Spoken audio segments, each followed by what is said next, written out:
Let's start. Good morning, everyone. Okay, so you have to excuse me. I'm gonna be talking rather quietly right now because it's pretty early here and I don't want to wake anybody up.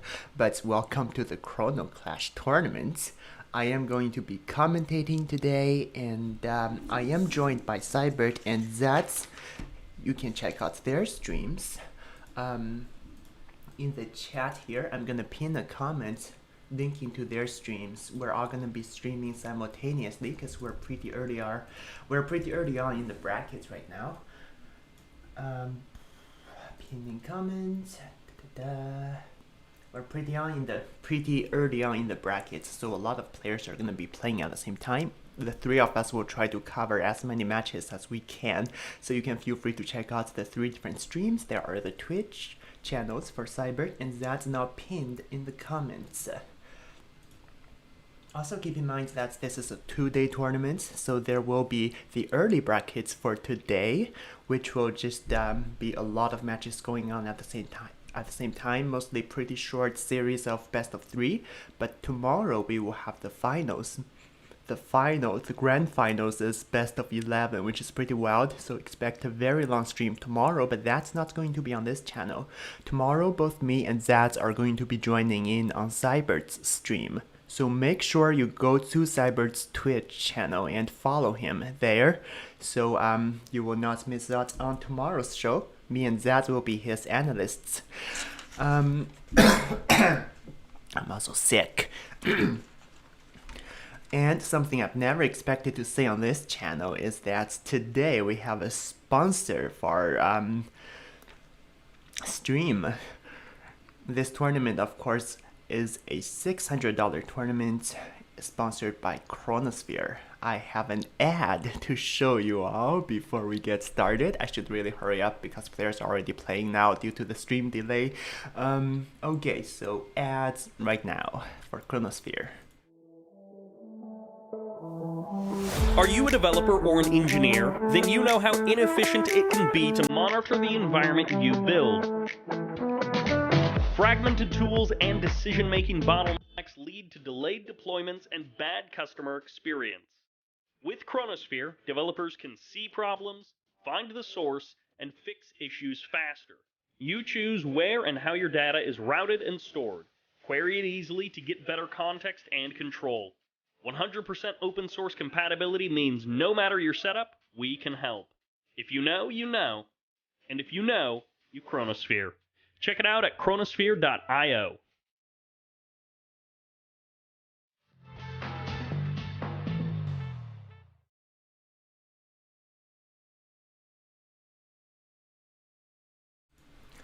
Alright, so yeah, Chronosphere is the only cloud-native observability platform. I hope the ad talked about all that.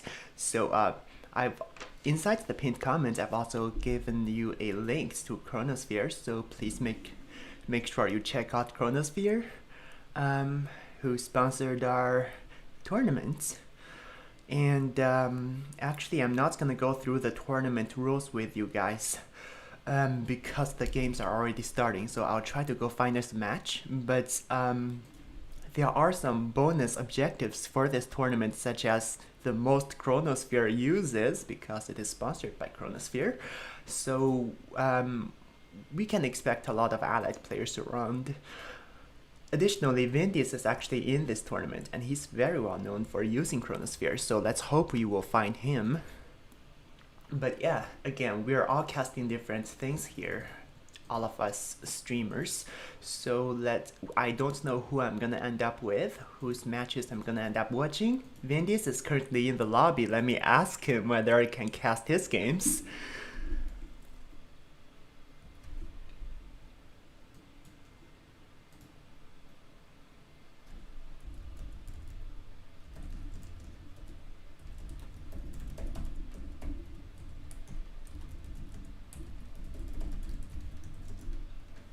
Okay, I've already messaged Vindies. Very exciting. But anyways, Vindies hasn't even gotten started yet, so we'll have to wait for a bit. Meanwhile, let me try to go over some other steps with you guys. So this tournament, in this tournament's map pool is a bit unique compared to what we normally have, because you might remember we usually have the 7 normal competitive 1v1 matches, but here we actually have a selection of 10 maps.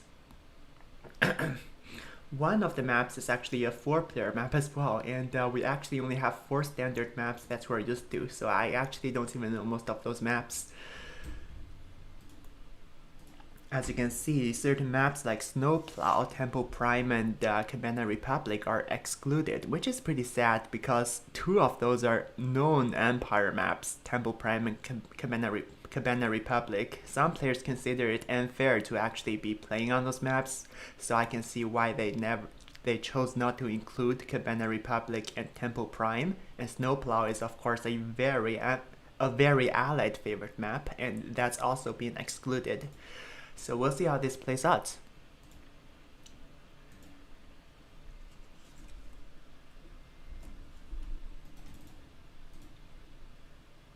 Vindies has not responded.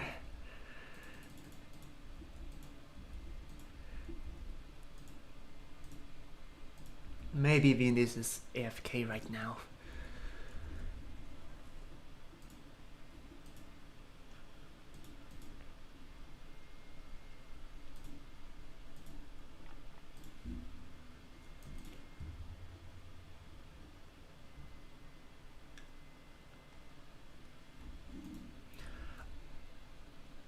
Oh my gosh. Okay, here we go. Those are the brackets for you guys.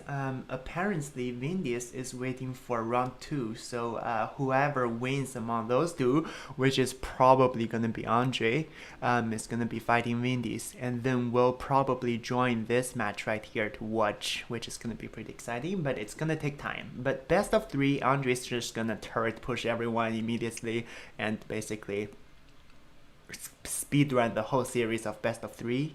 So I'm not expecting this wait to be long. And it's not a lot of players initially. Well, I guess a lot of people who signed up for the tournaments never showed up yet. And by now it's I think the check-in is closed, so this is probably everybody that we're gonna have. If you lose the initial rounds, you also get a chance at the losers brackets. And then around here, the finals, semifinals, and the losers brackets round 3 will be for tomorrow. Once again, make sure to tune in for Sybert's stream for that. I'm not going to be streaming on my channel for the finals because I will be joining Sybert.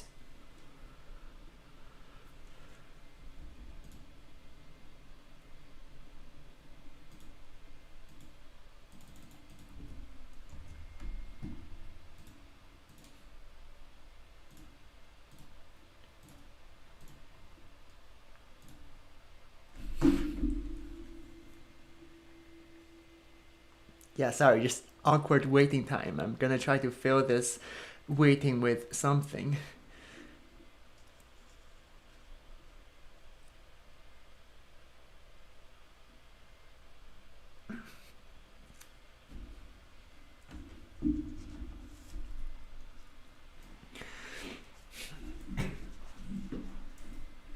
Oh, and because of how many players we have, later on in the stream I will probably close my own stream and go over to Sybert's stream instead, and we'll probably do some dual casting. Because we're just trying to cover as many matches as we can, and once there are only a few matchups left, there's no reason for the 3 of us commentators to be separated. Also, can you guys hear me okay? I'm trying to talk rather quietly because I don't want to wake people up once again. But if I'm being too quiet, just let me know in the chats. And also, there is a stream delay. We don't want to compromise whichever players we're spectating. So there is a stream delay to prevent stream snipes. So unfortunately, I'm not going to be able to avidly respond to your comments, but still keep the chats going. I'm going to do my best to keep up with what you're saying and respond to what you're saying. Let's see here.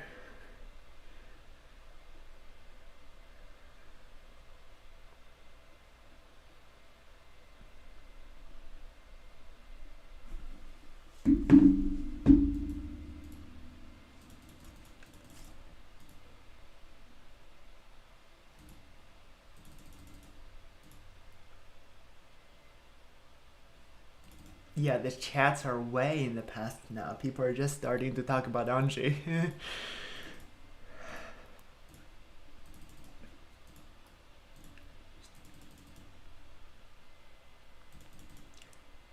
You know what? As we're waiting, I should probably talk more about our sponsor. So as I said before, Chronosphere is the world's only cloud-native observability platform. It helps teams control data growth and costs, and when there are issues, it helps you quickly resolve the instance before the customer experience gets impacted. Yeah, they're paying us for this. And some additional bonus objectives for our tournament includes the most Chronosphere uses. If you achieve that, you get bonus money, and the highest engineer capture value. So if you say captured an entire MCV with your engineer, like however much the buildings that you captured are cost, those are gonna count towards that objective. So whoever captured the most expensive stuffs will get money. And the third additional thing is the most resources gathered in a single game. So when you put financial incentives onto certain gameplay behaviors, we're probably going to be seeing the behaviors more often.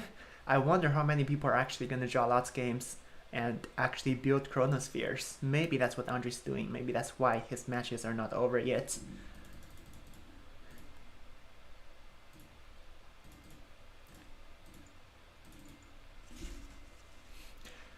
Okay, there appears to be a lobby. Let me just join in and see whether something's gonna happen.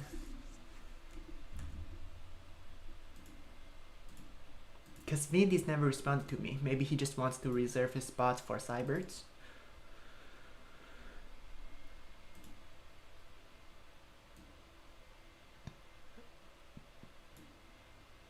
Oh great, it's gonna be Shadow Pup versus presumably Dutch Army. Never mind. Never mind. Zad's got that covered. I'll keep on waiting. Hopefully for Vindies.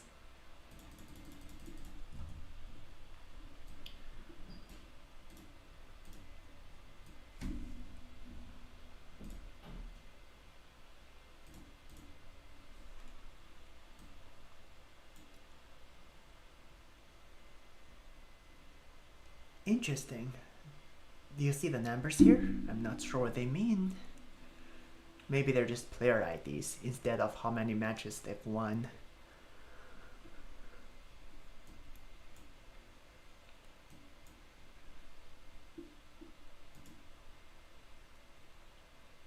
So Sybert is casting Yuno's match right now. Also, Yuno said on Discord that he's going to turret push every single game today.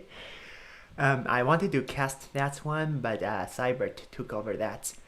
So yeah, we're really gonna end up with Vindies.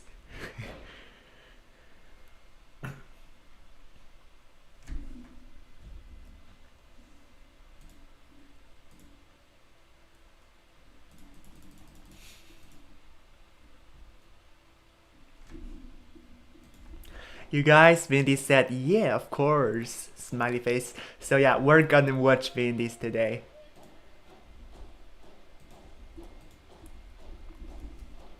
You may remember from older Sybert videos where Vindies was keeping on using chronospheres. I might actually find the video because we're gonna be waiting for a bit. I'll just show you Vindies' chronospheres.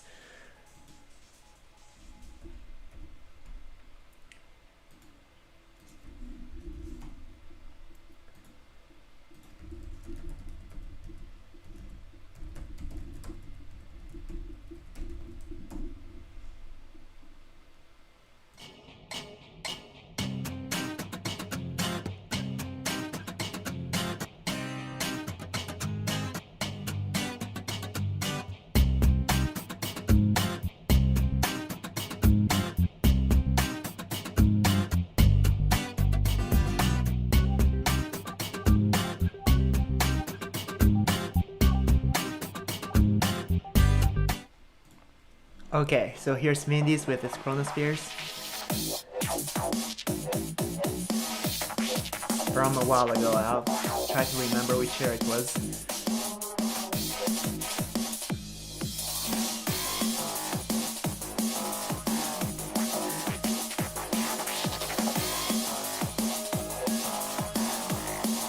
Was that actually Vindies? The picture.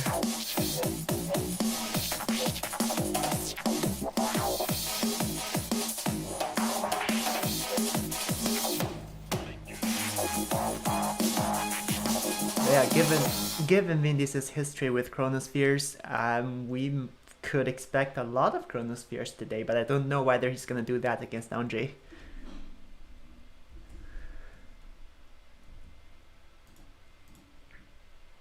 That was 8 years ago. Oh my word. I hope Vindis is not rusty right now.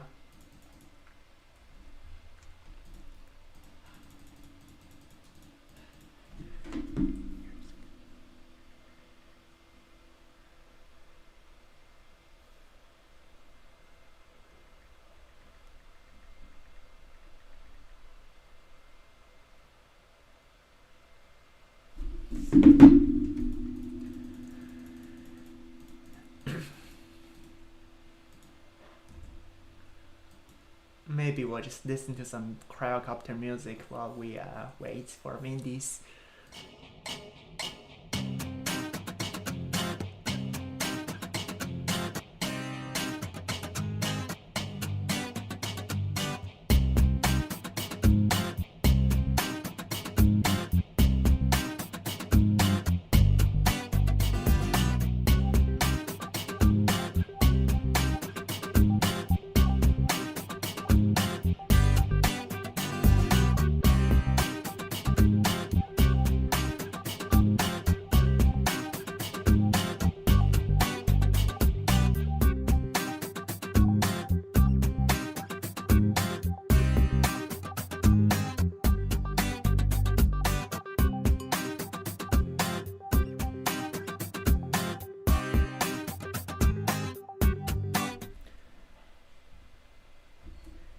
Master Purple says in the chats that Yuno lost to green alerts.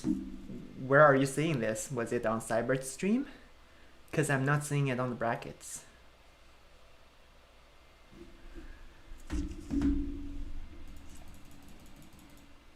I should totally change my stream title to casting Vindies. You guys should watch me. Yeah, I'm gonna do that actually. Casting Vindies right now.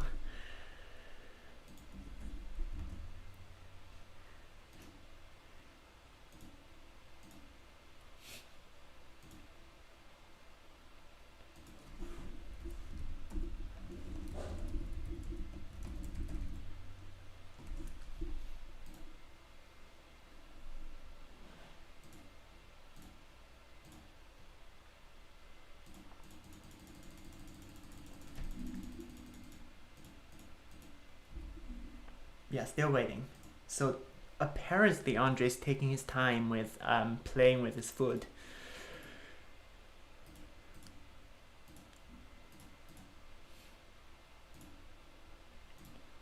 You know, let's actually try to look up who Andre is fighting.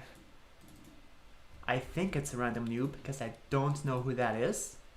But we could look up his stats. Just a sec. Where's the... Okay, there. Okay, so this is the database for Ride Alerts 3 where you can find a lot of player stats. Here's me. So this is the guy Andre is currently fighting, whom he is taking time with. Which one is that? Hold on. Well, okay, this guy. 9 games, 3 wins, 6 losses. Yeah, Andre is just spamming Chronosphere right now, I'm sure. He's trying to get the prize money. Oh my word. Poor guy. I feel bad for him. Okay, so here's my stats. Look at those. Anyways. Refresh. I'll keep on refreshing until Vindies gets Andre here.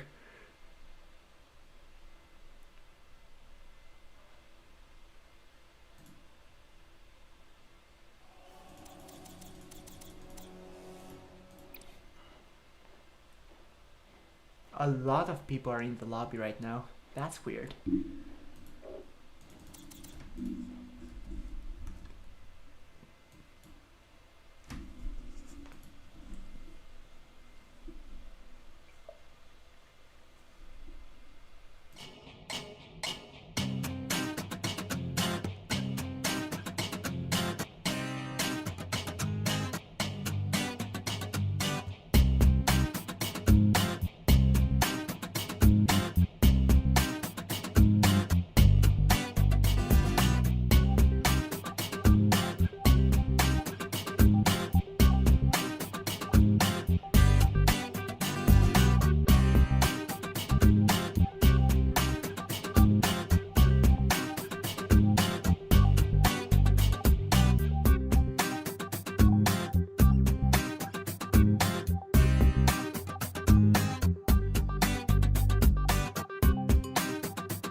Yeah, hello Proton Cannon. You missed nothing. We're just waiting on Vindies. Well, actually we're waiting on Andre to finish bashing the poor noob whom he is taking his time with.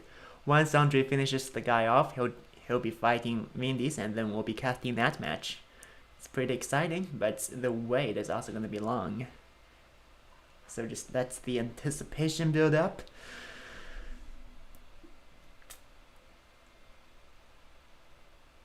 Oh my gosh, it's taking a long time. Yeah, this is tournaments for you. It just takes a lot of waiting and a little bit of excitement. That's tournaments for you.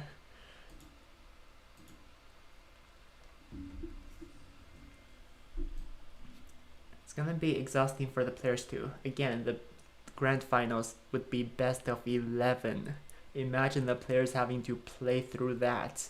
And it's not even the only matchup they're gonna have for the whole day. They need to play through all the semifinals, losers brackets, and all that.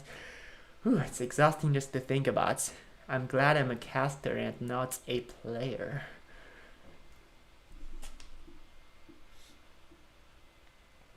Savok says, why would anybody play with their food rather than eat it? Well, because as I've mentioned earlier, there are 3 bonus objectives for the tournaments. Using the most chronospheres, capturing the most buildings with your engineers, and most resources gathered in a single game. So if Andre just got a free food to play with, he's gonna stall for hours. He's gonna use like 100 chronospheres, so Vindies can't even catch up with that. So this is what happens to player behavior when you put in incentives for certain things, right? The incentives might just sound like fun things, but there's money involved. Player behaviors will be impacted. People will do very crazy things for the money. It's called bounties in this tournament. Yeah, there are tournament rules. I put the link to that in the description. You can go over to check out all the rules for the tournaments. But yeah, Andre's having his fun.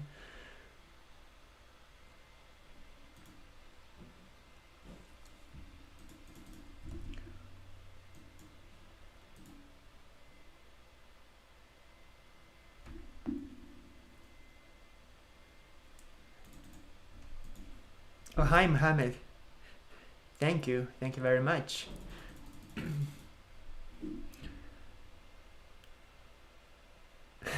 Master Purple says, you play with your food because it's funny. Well, there's more than just Andre being sadistic going on here. There's actually money involved. So,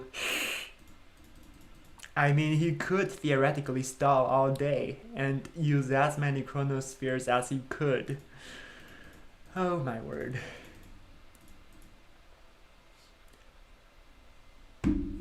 Okay, Vindies is actually saying, I'm gonna explain it to Vindies here as I explain it to you.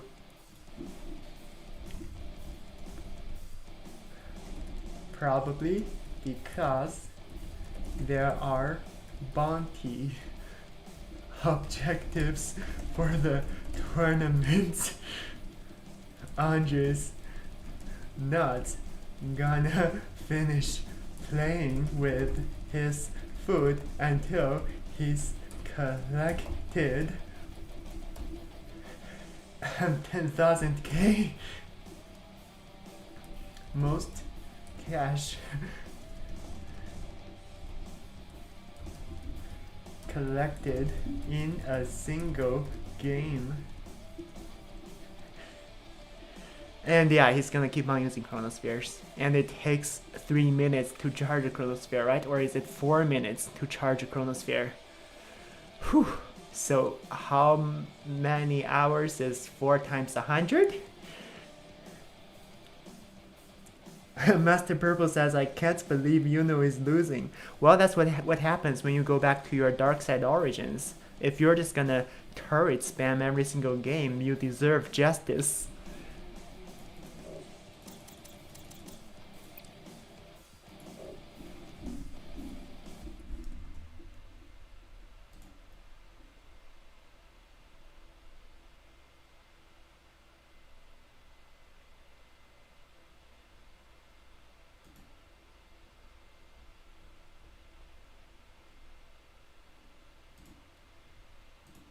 Here you go. Here's Yuno's promise. Right here. He's gonna turret push every single game for fun. I hope he is having fun losing. It's okay, there are losers brackets. He's gonna come back.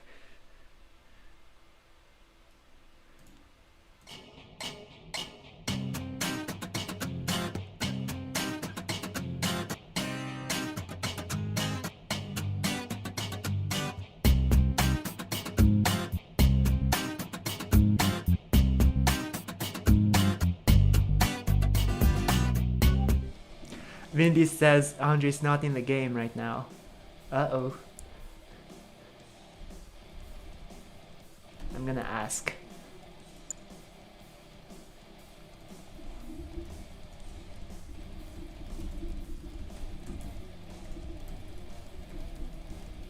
By the way, Rage is a final... By the way, Rage is a guy who's been sponsoring all the tournaments before. Like, he's put in tons and tons of his money into all those For the Win tournaments and ladder wars. So he's the unsung hero here who's keeping the competitive scene alive. Rage of Heat, also fellow Canadian. So you guys should all take a moment to appreciate Rage.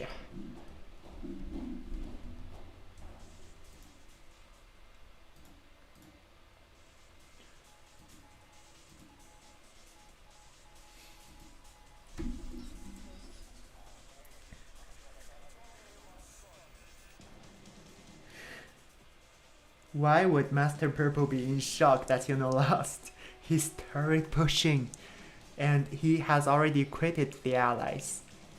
So like without practice, I mean turret pushing is easy wins, but if you've already denounced the dark side, Cryocopter is not gonna be with you.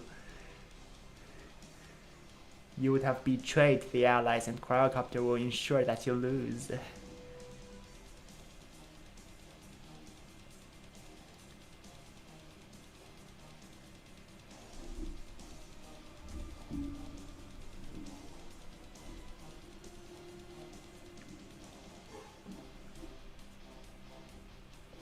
We're just here waiting.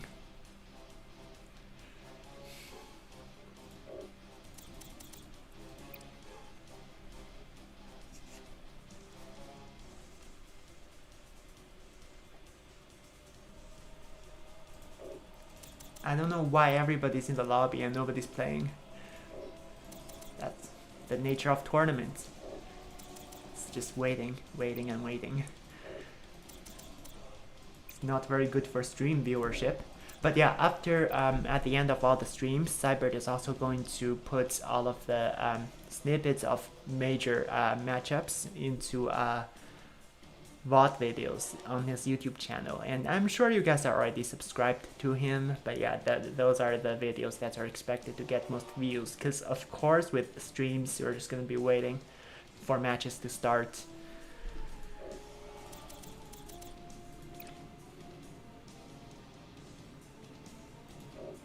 I'm gonna check whether Andre's actually in the game at all. I don't think there's a way, right?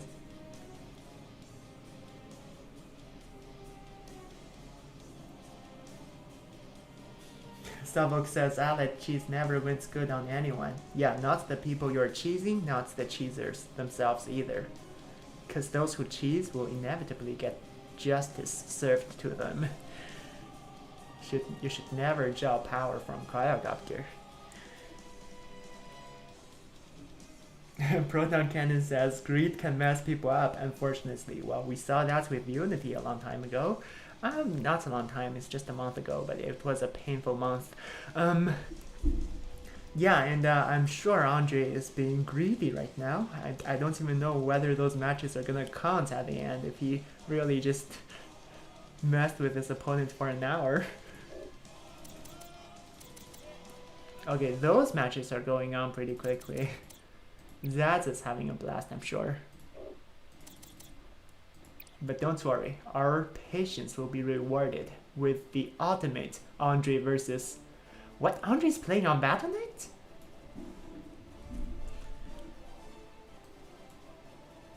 Oh, the person he's playing. That guy was probably on Battle.net instead of Game Replays. I mean, what's it called? What's it called? Shoot, Stancy Online, yeah. Welp. But yeah, Andre's over there playing with his food.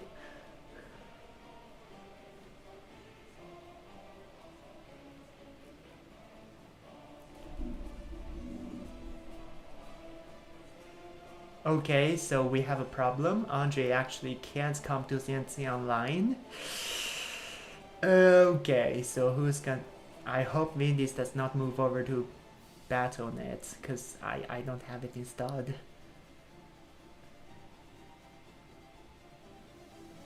Yes, Yuno did quit Allies. Savok says he tried to actually to fix his soul. Well, repentance is never too late, but you know, Alec cheese is an addiction. Once you've tasted it once you are an addict, you will always be an addict. Once you've tasted the power of cryo, you would keep on going back for more.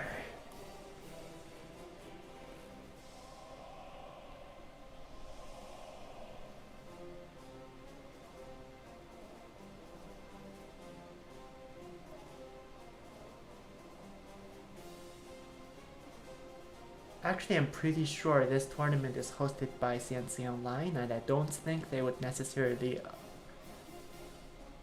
approve of the players going to a different server to play the matches, because the rules clearly state you have to play this on CNC Online. Well, but connection issues could happen with people being across continents. Sybert is done with a commercial? Okay. I should play the commercial again, I hope. Who was muted the whole time? Me? I hope not. Hold on.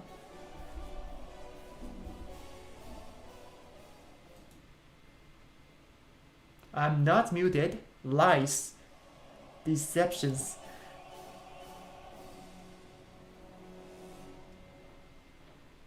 Who was muted? Am I muted?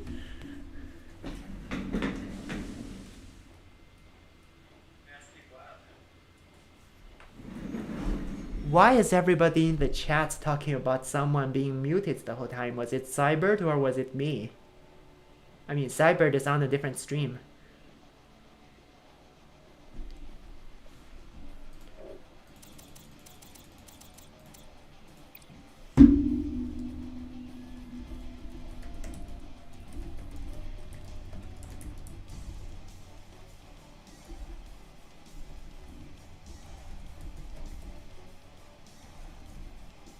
Okay, well, and then there's technical issues.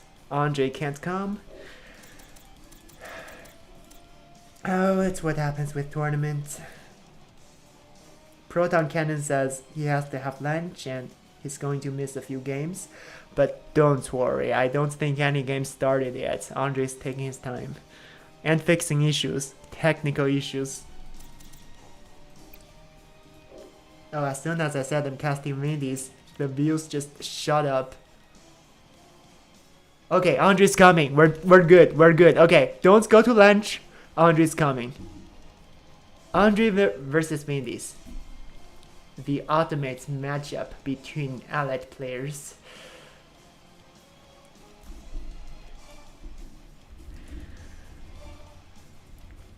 Now Andre might be, I don't know, Vindies might be rusty. He has not played in a very long time. He's just coming back for this special Chronosphere tournament. I'll keep on refreshing so I don't miss it. We've been waiting for long enough. All of you have been very patient.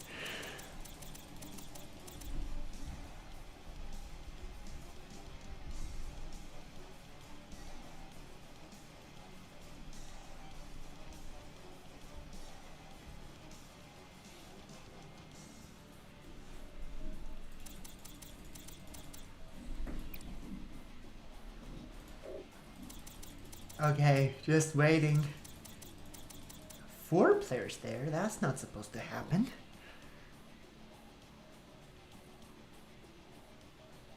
Zaz is on Sybert's stream? Yeah, they're casting together apparently. I don't know why. Oh, maybe their players merged. Dutch is fighting. Yeah, those two are fighting, that's why. Because they've been casting the same people, so their players are not playing each other, so they're joining together. I'm gonna keep on waiting for Vindies.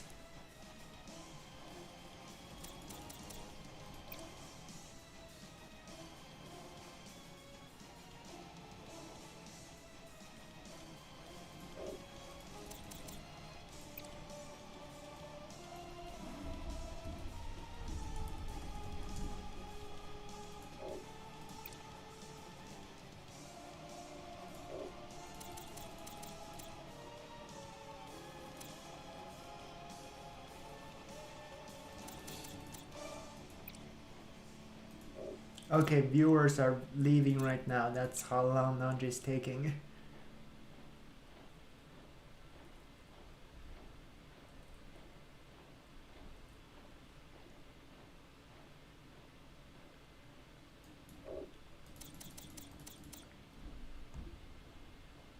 Okay, Sybert's muted. Okay, good, good. I mean, not good. It's not good, but it's good that it's not me.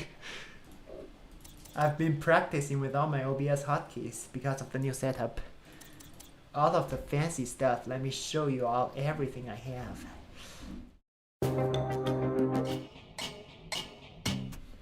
Yeah, fancy, right? Fancy. Super fancy, for those of you who missed it.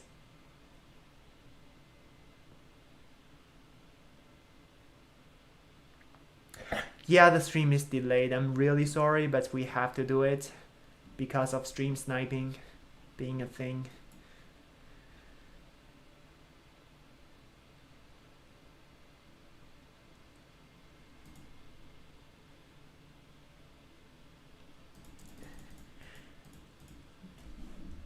Okay, Jonathan says, what a coincidence, my game also has technical issues. Yeah, everybody has issues with servers. We're waiting. Sybert is in again. I'm waiting. Vindies has been waiting this entire time as well. He has not played a single game. Poor Vindies. I should add him as a friend. Okay, look at my very, very high class friend list. It's all people from clans. Well, it's all H2O. Look at that. Maniac is in my friend list. Strider. And that's, I think that's either Andre or God of War. I'm not sure. Do I have any high class people? Happy is in my friend list. I hope Vindies joins as well. Ooh, hey, Tsuk. I should cast Tsuk instead.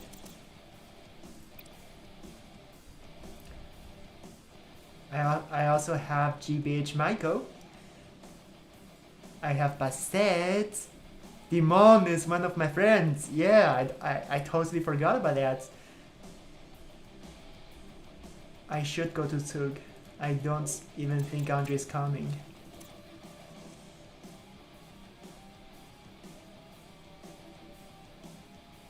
But I don't want to miss it.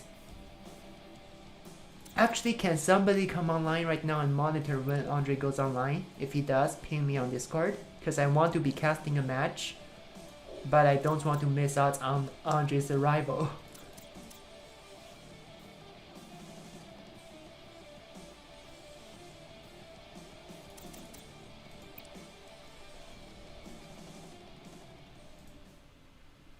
Well, due to the stream delay, nobody's gonna be able to respond to me until 3 minutes later.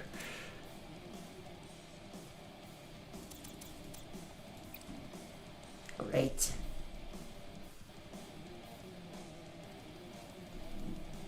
Draco says, in lobby. What does that mean?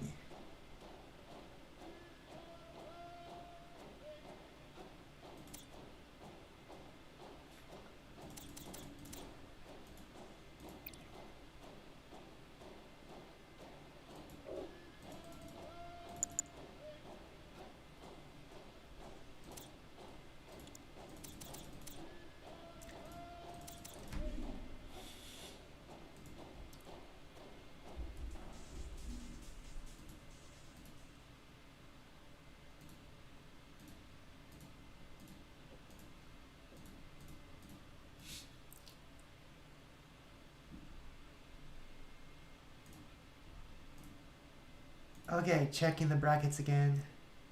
Tsuk is supposed to be fighting Bashley. I want to go watch that. I'm assuming poor Yusuf, whom I do not know, must have died to Bashley. Yeah, it's what happens when you go to a tournament. Some pro comes up and destroys you. I want to be casting this, but I'm waiting for that. Okay, so green alert is here.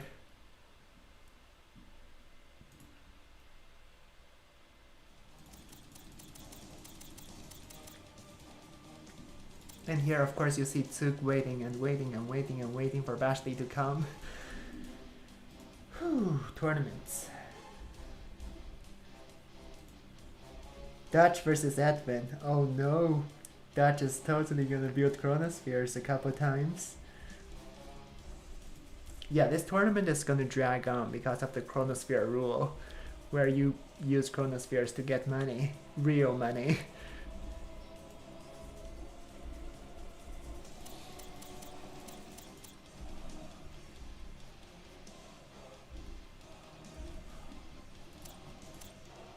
Jungle Stalkers, which map is that? Okay, so Jungle Stalkers is the 4-player map. Wild. I don't know a lot of those maps. I actually tried a few with Zads like 2 days ago. They were interesting maps. I can see why they're not standardly used for competitive, but some of them are actually player made, and there's also some from Uprising, so they do have potential.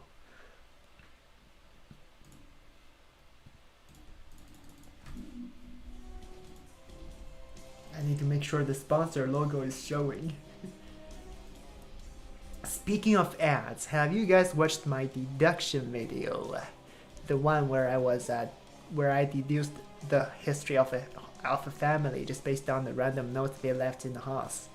A note that's not even in English. But yeah, I was making a deduction video, and it's kind of like one of my theories where you're just drawing clues, gathering a lot of evidence potentially, and getting speculations going based on those, spinning something crazy. So if you have not seen my deduction video, obviously it's not on Red Alert 3, so YouTube is not going to favor it with its algorithm, so I would really appreciate you going there to check it out. Leave a like or something, because it helps with the algorithm. Otherwise, the algorithm is not pleased with me not uploading Red Alert 3 contents. I'm working on the Tsunami Guide. Oh, but I've been busy. Tsuga's still waiting. He's with us.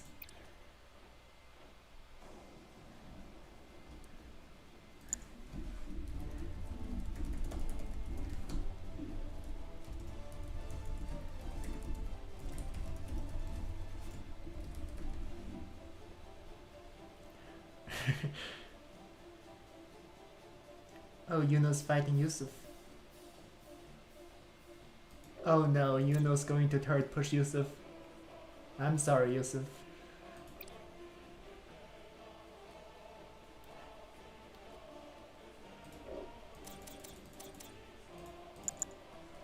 Okay, you know what? I'm gonna be casting a game now. Can one of you just ping me on Discord immediately when Andre comes online? Just please monitor the lobby for me.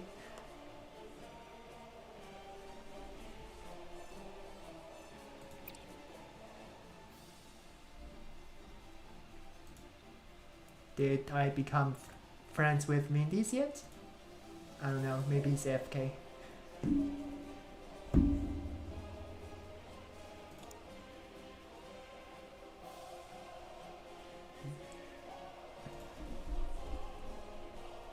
I think there are 10 maps, hold on.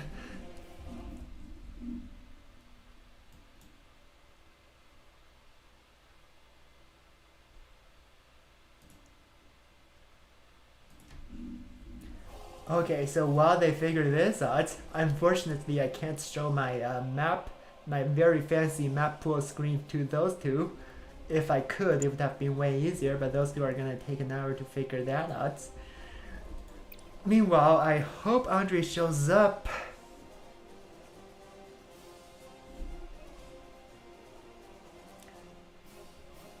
Okay, all the viewers have left at this point. Oh my gosh, Andre, oh my gosh.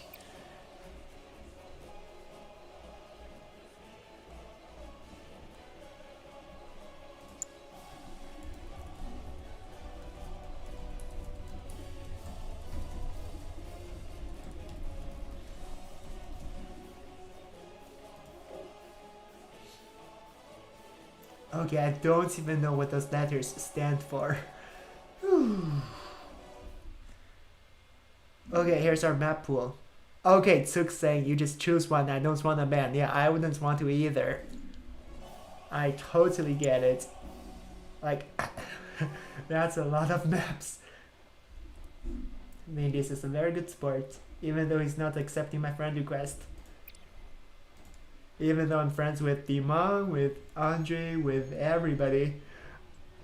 Bassett, GBH Michael.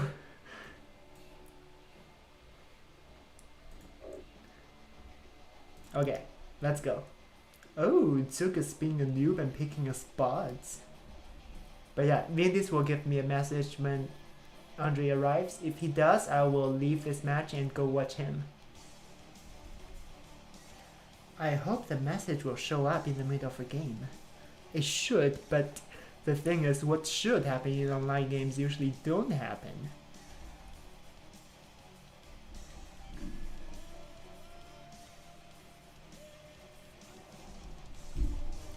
Okay, they're settling for more traditional maps. He's like, oh, it's a 4-player map, let's just go to something more standard. Okay, yeah. Empire Mirror? Oh no. Well, Tsuk is of course the Saiyan Empire. The Empire. I'm not ready to start casting it. Tsuk is the Saiyan Empire, so that's my favorite color. Bashley over here, I'm cheering for Tsuk. I think he's the better player, and he's also starting with only 3 dojos, both 4 dojos. There we go. That's what a good Empire player would do when you have 2 audio directs to contest for. Meanwhile, having only 3 dojos from Bashley, probably going to set him back early game, and capturing those audios would be so very important. Especially if you got your very first dojo to go towards this perfect golden spot where you guarantee your capture. The other player can't even come around to try to crash your engineer or anything. So yeah, having the early economic lead in an Empire mirror is a huge deal. Destroying your burst drone right away is also very questionable, but if it's just gonna combo with tank busters, it could be good. Yeah, so he managed to kill a dojo, but the warrior's gonna come out. Tsuk already getting Mega Bay up. It's all about getting Tengus. Meanwhile, Bashley's moving his MCV, trying to kill a dojo from capturing his refinery. You can see that Tug is already having a major edge here, and he's walling his refineries, which Bashley isn't. And this also went to Bashley, surprisingly, but Tug is gonna capture it right back, and just holding 2 Audio Derricks this early on is basically gonna win you the game in an EVE. Now the Tengu from Tug is almost gonna come out, and Bashley's Mega Base only starting. He is not ready for this. Engineer gonna grab the Audio. Might be better to keep the dojo here in case your opponent caps back. But anyways. Okay, so Bashley is also trying to fight Ayos. Because again, if you let your opponent hold Ayos for that long, you are lost for sure. But a Tengu actually just walked out the way here instead of even flying because of the transform cooldown. But a Tengu just came over and sniped the engineer. Very well done. Instead of going for harvesters, that was a wise choice. But that's why I said you should keep your dojo established instead of selling off. There is the advantage of preserving power and stuff, but your opponent could be doing this very easily as Empire to try to cap back. Now all the Tengus are just on the ground crawling, trying to fight over all your Derricks instead of killing harvesters. That is very unusual for an Empire mirror.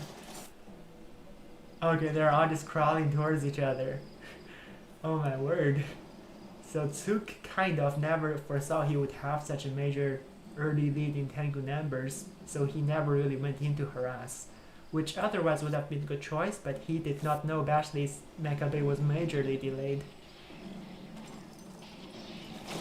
Okay, the first player to go on offensive. Looks like this many Tengus with proper micro should be able to kill a harvester by exploding on it. There it is. So Bashley did good.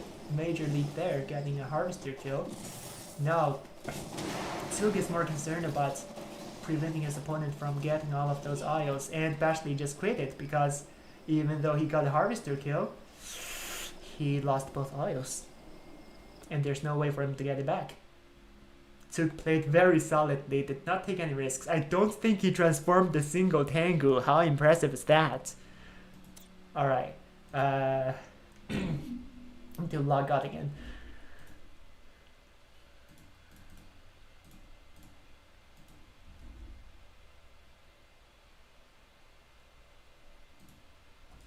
Trying to come back. So Vindis is still waiting, so I'm glad I did not wait for Andre to come. We'll just keep on casting Tug's games until Andre comes.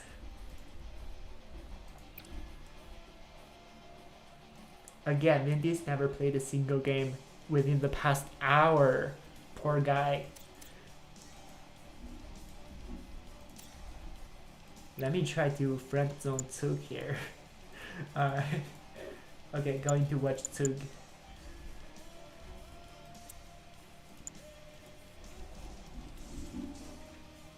Okay, Tug is a good sport and added me.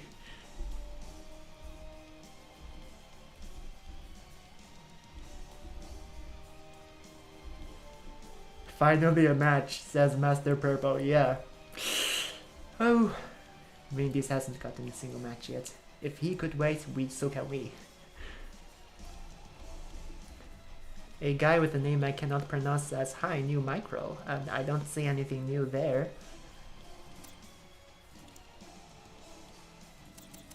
Jonathan says, "I'm still here, X." Well, I appreciate you still being here because most people are no longer here. Thanks to Andre.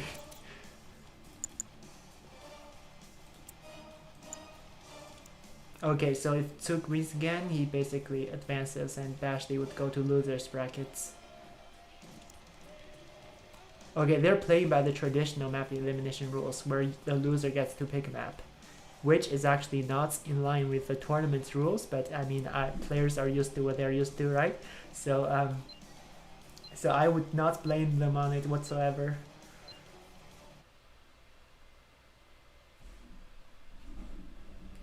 Okay, so Tug again on the bottom left. Here's Bashley. Hopefully he will open with dojo this time, which does not. Tug once again opens with the dojo. Again, you're contesting for both audio directs on this map. So opening with 4 dojos would be extremely important, especially if your first dojo is not after power plants. so you can get it out ASAP. Whereas look at Bashley's dojos, they're behind. They're leagues behind. Well, not leagues exactly, but yeah. That's why you have to open with the dojo in an Empire Mirror. You don't have to, but I would recommend it on this map. Okay, they're actually deploying roughly at the same time. Alright, Tsuk getting over here. Another dojo coming to support, where Bashley just has a single dojo here. So Tsuk can just really waypoint in front of its exits to ensure nothing can ever come out. So I think Tsuk is really securing everything up. Now there's a warrior in this garrison. Unless Bashley clears the garrison, he has no way of capturing the oil. But yeah, oh, Tsuk is actually gonna give up the dojo right there. He could really have used his own dojo to body block that. So Bashley is going to grab the oil here, but Tsuk has definitely secured that one. The other dojo's going in for the Mega Bay. Oh no, the Mega Bay's got waypointed way outside. Now the dojo's gonna flip and get it. Yeah, a Harvester has to be pulled offline. Ooh, nice walls, nice save by Bashley. Is the dojo gonna cap the garage? Could be helpful in an EVE, especially when you're just on the ground harassing harvesters. The auto repair could be really good. Fighting over that is not even worth it anymore. I mean, Tsuk has gotten the stronghold there with a tank buster. Why are you even fighting over that? Okay, Tengu's. Yeah, again, Bashley is so behind on Tengu production. But Tsuk once again does not transform Tengus. Very interesting things going on here. There's nothing to fight over. A tank buster's got it. Is he attacking his own dojo core? Oh no, there's something underneath. There's a tank buster. I was thinking that can't be a Saturn transports. Okay, that dojo could get some walls at least. There we go. So it gives you vision, and Empire really has no way of breaking those.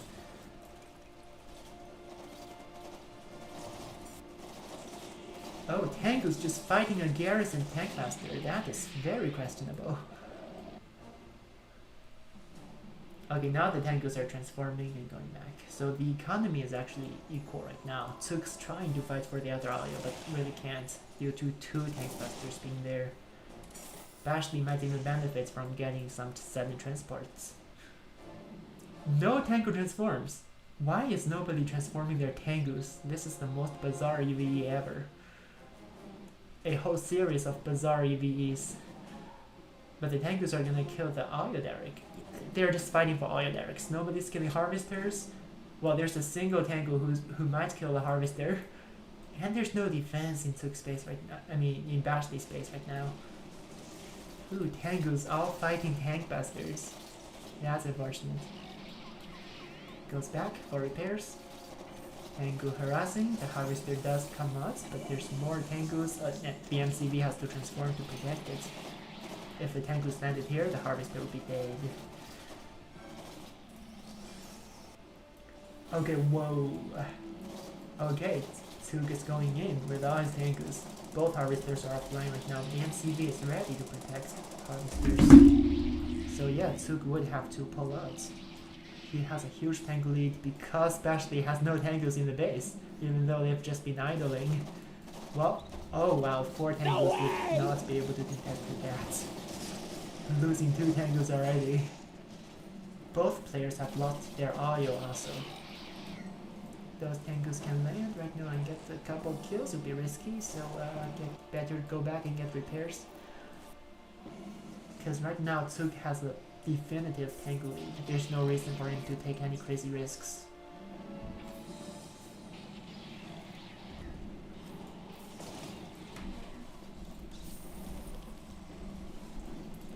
Tengu's trying to find an opening. A Tengu's there did not get to explode on the Harvester. If he had, he would have just totally won the game. He's really trying to explode on the Harvester, but right now he's just donating away Tengus. This might not be the best course of action. Well, Harvester died. Okay, so he did throw away 3 Tengus for that Harvester, so not ideal at all. The base Tengus aren't really going up to assist. I mean, there's 2 back here, 3 back here. Well, now they're gonna do the major engagement, and then Bashley's complete. Alright, Bashley just created, so I think that's the end of this series. Suk just won and would advance on. Let's check on Vindies right now.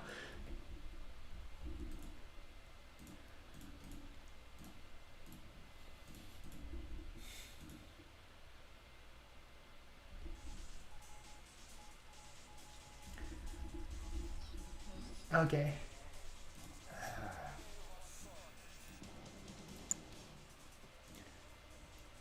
Okay, Vindies is still here. Yep, poor guy. Ooh, Andre.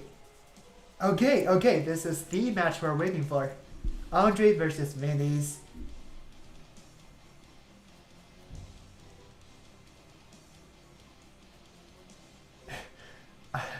Well, can Andre cheese with Soviets? I mean, I've seen him use a tier 1 Soviet MCV to cheese before, and he lost. But, we'll see what happens. Now, of course, the reason Vindies says Soviets are OP on Battle Base Beta is because of the center buildings. It's so very important to contest for those buildings. And of course, Soviets have conscripts that are half the price of peacekeepers. They can just spam conscripts and go into those buildings right there. And with the high ground, you can totally throw Molotovs down those ramps at your opponent's oil derrick, all of that jazz.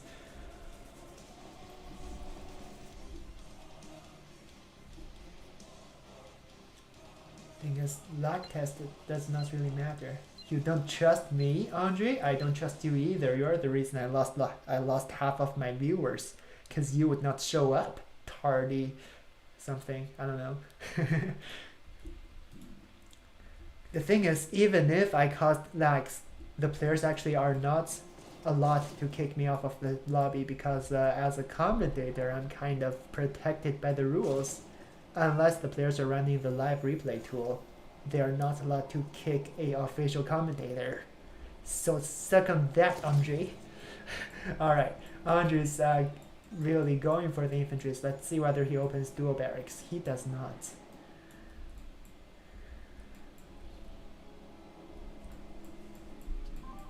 Okay, whoa, that's a lot of dogs. Vindies is very determined to secure the center. Okay, yeah, Andre does not have nearly enough bears. Those dogs could even get an engineer kill. The engineer's just going for it. It's really showing that Andre does not play Soviets. Oh, that is a horrible bark. Oh no, another bad bark. Well, now Vindies is coming back because he has this many dogs. I would also want this many dogs in my life. They're chatting very casually as this is going on. They're complimenting each other.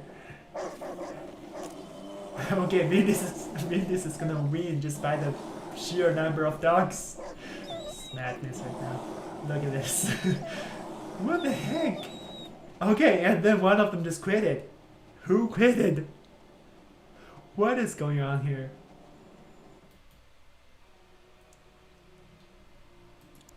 What the heck? Okay, who won? What? Hold on. So, what?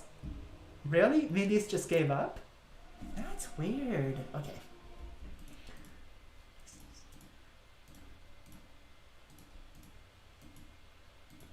I mean, Vindies was winning.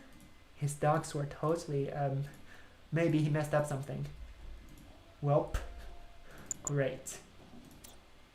Let me go to the right lobby.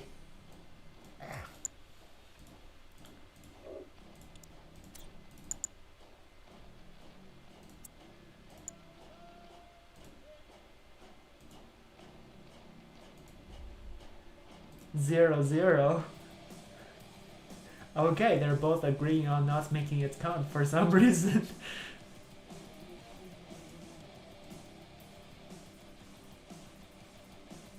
Five minutes? It's gonna take a lot longer than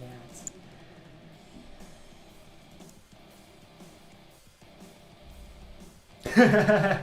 Nobody loses to admin.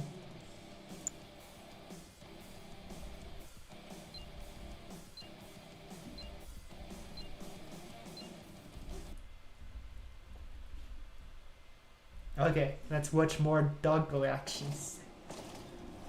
Little doggies. Where's the doggies? Oh no, he's going for airfield. Oh no, never mind. Okay, dual barracks now. Because of the amount of dogs. It's not even fair. I mean, Vindis did quit and Andre decided to not hold it against him, so I mean, it's kind of fine. That's, yeah, Andre's reacting to the previous round. Okay, whoa, dogs.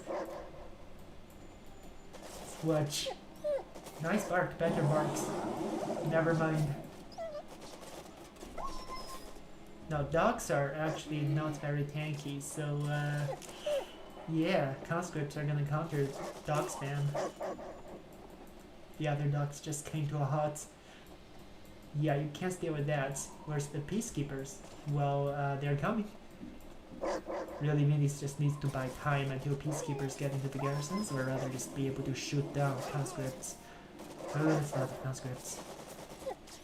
Yeah, you can't really trade peacekeepers with conscripts, is the thing. Andre needs more bears to make sure the infantry engagements don't happen.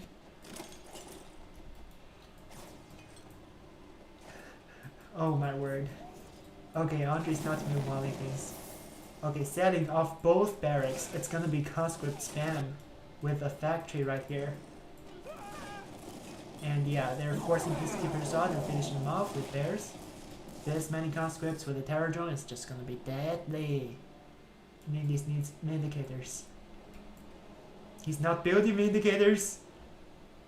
Yeah, he has taken too long of a break. Okay, now Vindicators being built by Vindies.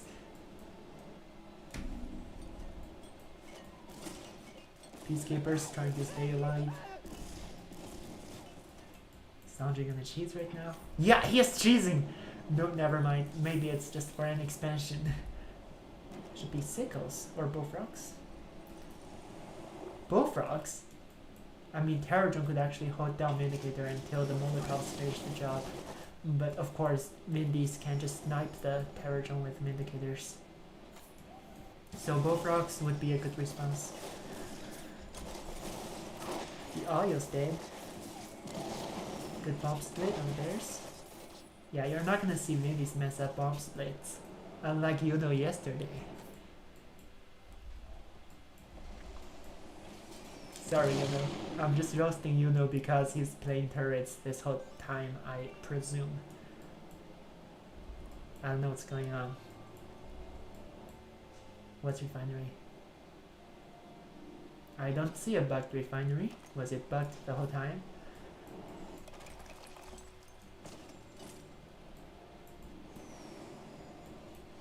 Oh no! Never mind. I thought it was an MCV. I'm just expecting to see an MCV poke out of Andre's side. Where did the Vindicator go? It's trying to prevent camping on the refinery, I guess. And now they're preventing airfield camping, because conscripts are gonna finish off any dogs Vindicators. Splitting fire, actually pretty curious. They're trying to kill off power. Vindies will need to establish a new airfield. What's not gonna do much against the bullfrogs. Mass dogs would be Vindies' only chance at surviving, but of course that's only assuming conscripts are microed really badly. Peacekeepers are still splash damage all of them. We'll see. It's never over with allies. I hope the Vindies have ammo. Appears not. I think they're losing health because of it. They probably have ammos. Ooh, very well microed peacekeepers. Maybe it would be better to gather peacekeepers in number before going in. That's a lot of conscripts. But peacekeepers are kinda doing their job. It's how good they are.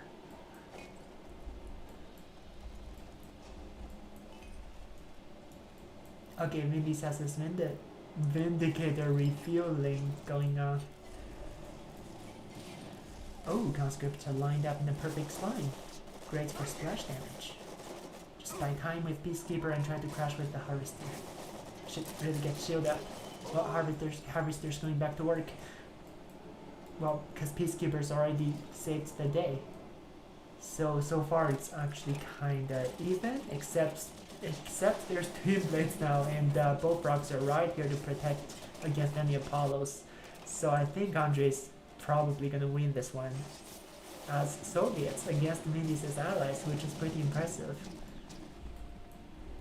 Oh, that's where the conscripts went. No, of course Apollos are not gonna do much here. Maybe Vindis did have a back refinery. Yeah, so javelins are too slow to keep up with all those twin blades, and also they're just gonna die to twin blades. So there's really not much Vindis can do right now to save the day.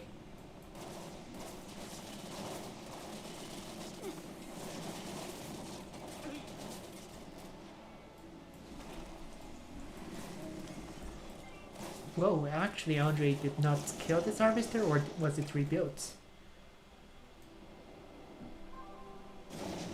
But yeah, it's pretty much over.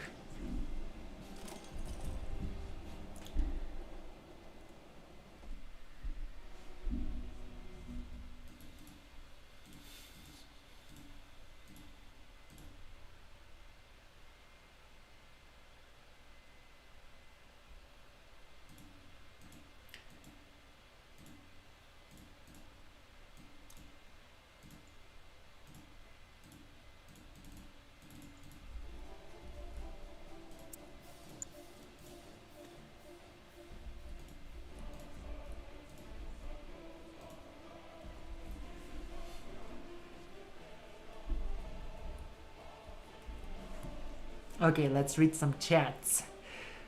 Master Purple says that was something. Jonathan says, what is your idol music? I believe it's in the descriptions here.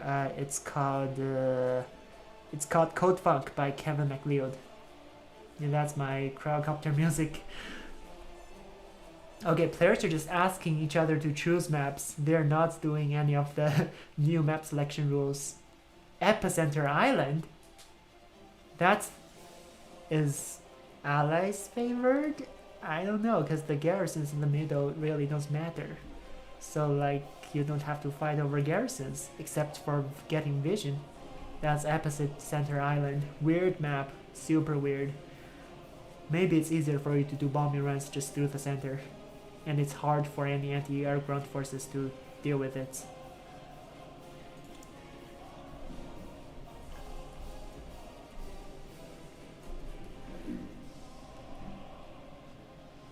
Master Purple says Dutch won. How many chronospheres did he build on the way to his victory?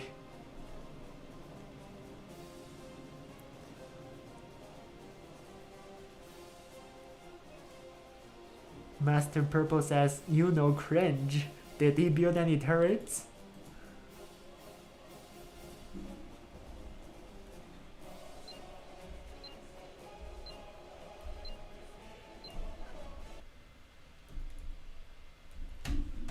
Okay, so again, Soviets versus Allies on Epicenter Island.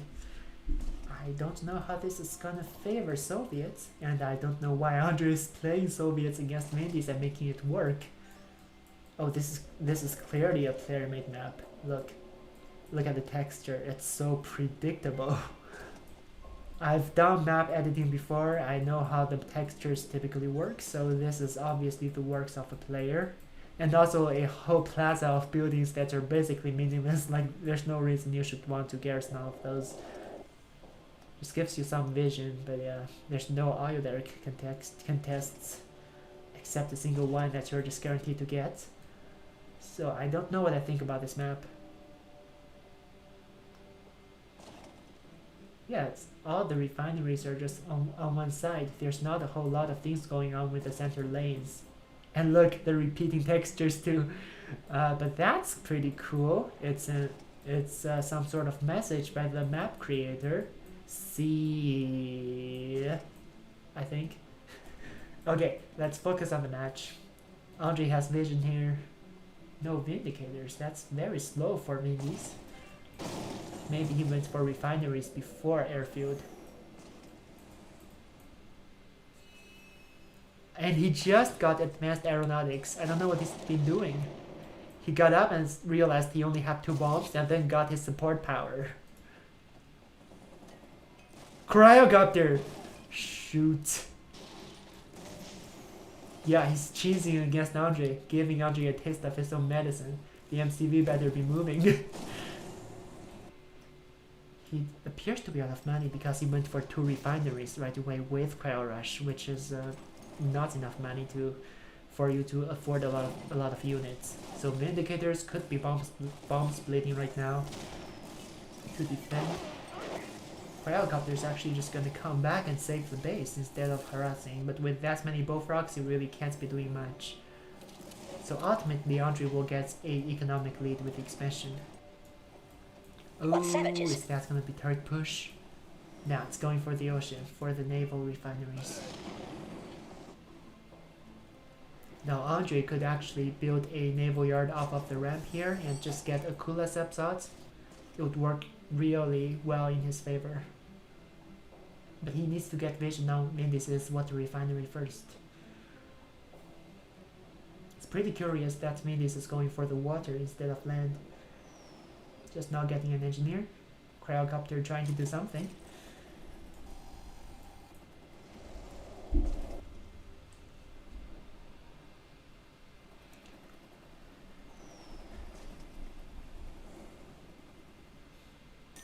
Something happened with the MCV. Probably decided you would need some naval yard around here so the aerodrones don't get easy kills on your harvesters.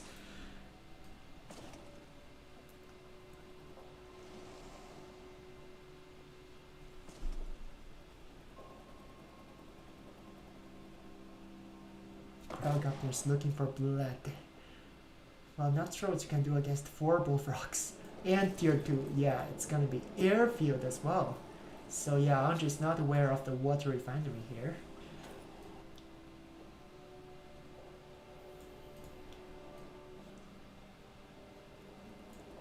There's a few javelins to defend against air. Maybe he's totally anticipated the airfield, or did he get vision on it? Oh, he got vision on the airfield, I think. Kind of. But yeah, he saw tier 2 before Mega Bay, or, I mean, tier 2 could have been for armor tanks, but there's some javelin commitments.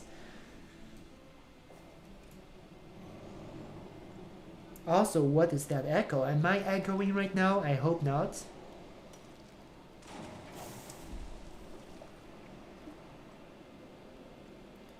There is not a bottle I'm smashing, Master Purple. I don't know what you're talking about. I'm sorry if I'm echoing. I was testing the stream before. I was not echoing back then, so I'll check my audio in a moment after this match. Okay, good number of MiGs. Totally taking over the air. Vindis is being very passive. Now, of course, Apollos will be in the fight against MiGs, but 3 Apollos probably can't. Not with bullfrogs around. Well, yeah, they can chase MiGs back, but the Apollo's not going to be able to commit further. A Sub Destroyer. That's potentially a good choice for killing some base refineries, but there's just a big map, a long way to go to get to the opponent's base with your naval. And also, when Twin Blades are around, your Assault Destroyer is just gonna die. Also, a MiG is coming here to spot the Assault Destroyer. Is he gonna see it? Yes, he saw it. That's some massive vision radius, but he saw the Assault Destroyer. And now Twin Frogs. Vindis does not have an answer to it. He has to be building FVs. Yeah, Apollo just got sacrificed. It's not even gonna save the Harvester. It's not a chance. Where's the turrets? Well, could have gotten the Twin Blade kill. That would have been worth it, but nah. Okay, Destroyer is just waiting there, but yeah, Pterodon's gonna be ready for it. Hydrofoil anticipating Twin Blades to be the response, except it's gonna be a Pterodon. And MCV's moving. Woo! More Pterodons. Once it's done, it's not going anywhere.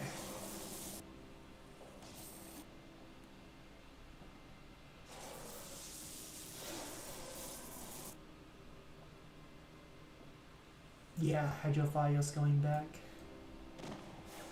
Cryocopter getting shot at. Well, I always like watching that. Please kill the cryo. No! He survived! Ugh. Justice, you never get to see that.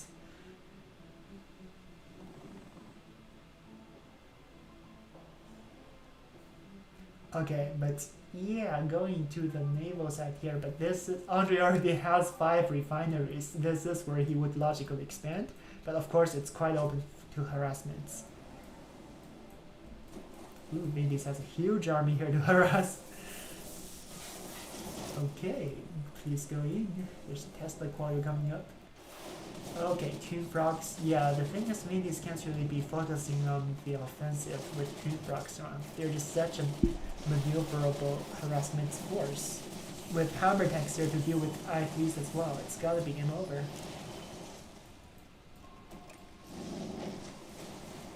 Okay, Cryocopter's doing some wonders. Where's the shrink beam? Not shrinking anything. Well, oh no, Tesla core is online before the assault destroyer even killed anything. Did not even land a single hit on the harvester. Vindies was probably distracted back in his own base. Well, you can tell he's very rusty. Cryocopter's gonna solo all of those armor tanks, but unfortunately it's not gonna be enough because most of Vindies' harvesters are now dead. A single FV to chase down the team blades. Yeah, it's not gonna be enough. Never mind, it's enough to kill one. Stingray's even coming in. Where's the Akulas? Okay, here it is. The Akula, Stingray trying to... There's not even a Harvester to kill, but soon there will be by the time the Stingray arrives. Perfect timing. Cryocopter though... Get away from my Stingray! Oh, it's a shrunken charge there. That did no damage. And it just died. Well... But Akula is coming somewhere. There it is.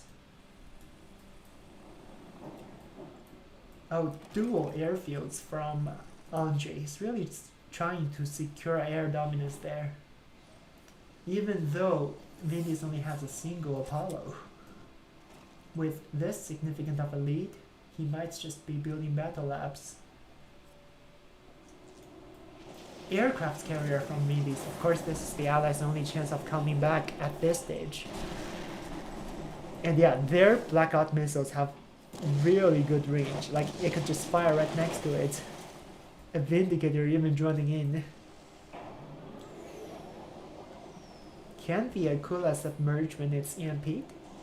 I don't think so. Anyways. But they got out of the EMP is what matters. Alright. Toon Frogs coming once again. Cryocopter actually dies. Thank you. So yeah, I think Vindies going for Cryo Rush and just getting completely thwarted right away was just a really bad start for him. And after that, it went downhills. Of course, Toon Frogs doing a great job, constantly be killing off all of his harvesters. Even though Allied harvesters are cheap, they still can't be lost constantly. Like, if you're constantly losing all of your harvesters multiple times for the whole game, you're gonna be behind, even though those are cheap to rebuild.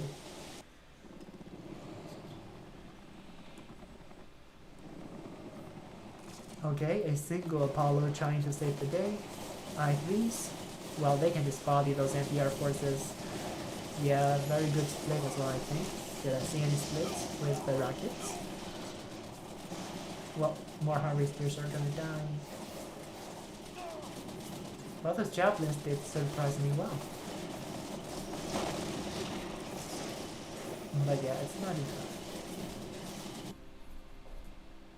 Pretty sad, but Vindies is gonna go to the losers brackets. I'm sure he will still be able to get through that one.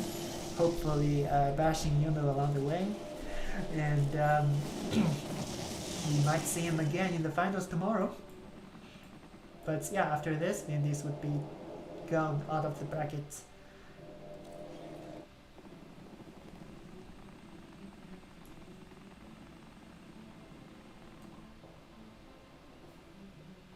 I don't know why Vindies is still holding on. Hanging in there. And I think Andre is trying to farm money right now. How much money does he have? Surprisingly not a whole lot. It's been building constantly. Might be just trying to farm money. A lot of damage from the Archer Torpedo.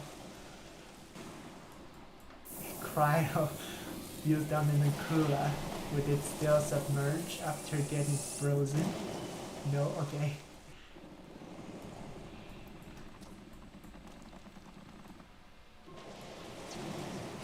Yeah, Vindis does have tier 3, but he really can't be making a whole lot happen right now. The Athena is forced down defense to try to save the neighbor refinery. Yeah, it's a lot of Vakulas. Andre has a ton of money to just throw at Vindis without even needing to preserve those units. As long as they keep on coming, Vindis is just gonna lose. They're out of Athena's sniping range as well. Okay, yeah, Vindis has given up. He's lost all of his harvesters yet again. Oh sheesh. Yeah, he has one harvester running. Soviet's map. Never played. Well, yeah, it's a map nobody really knows about. So it's understandable if you're a bit out of your depth on this map. Okay, but Vindies is gonna go to the losers brackets. Let's see who he's gonna be fighting.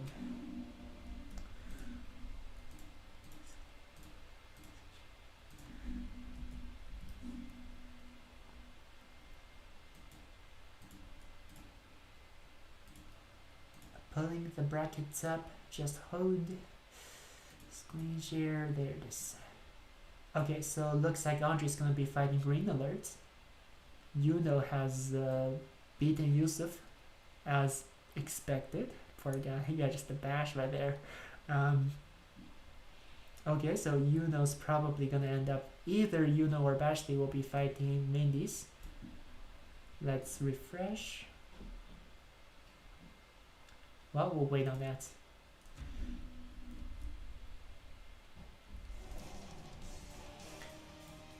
Okay, try to see what's next.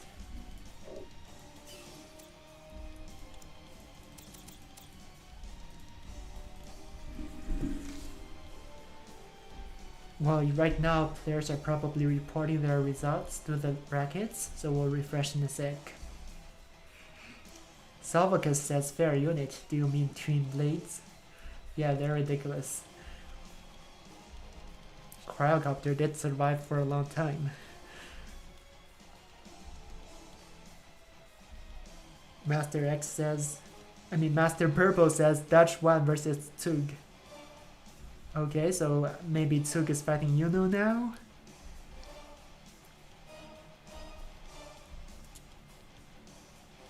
Alienated says, I like mods, red alerts. I hope you're referring to King Sputnik mod. Okay, checking the brackets.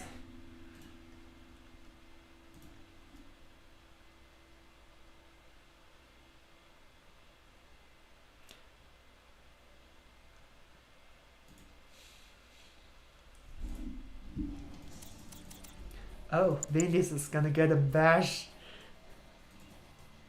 I hope this warm-up match is gonna enable him to remember how to play, get his muscle memories back, because he is capable of so much more. And I hope he gets to farm some chronospheres against the poor noob who's going to be bashed by him, whose name is Shadow. Oh no, is that the Shadow I know? I better check.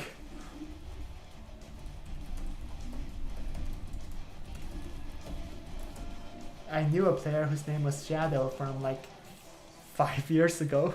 I hope that's not the guy, because I would not want him to go against Vindies and just lose miserably. Andre is here to rub it in. See ya in loser brackets, but don't lose to Edwin. Andre is gonna rub it in right now.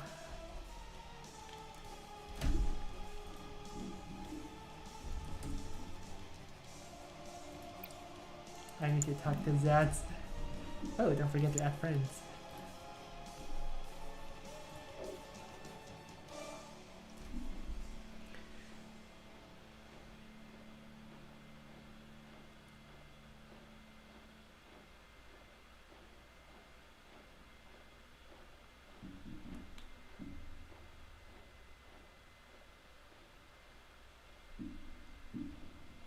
Okay, Deep Sea is a map some players play competitively, but it's not a standard map, you're right.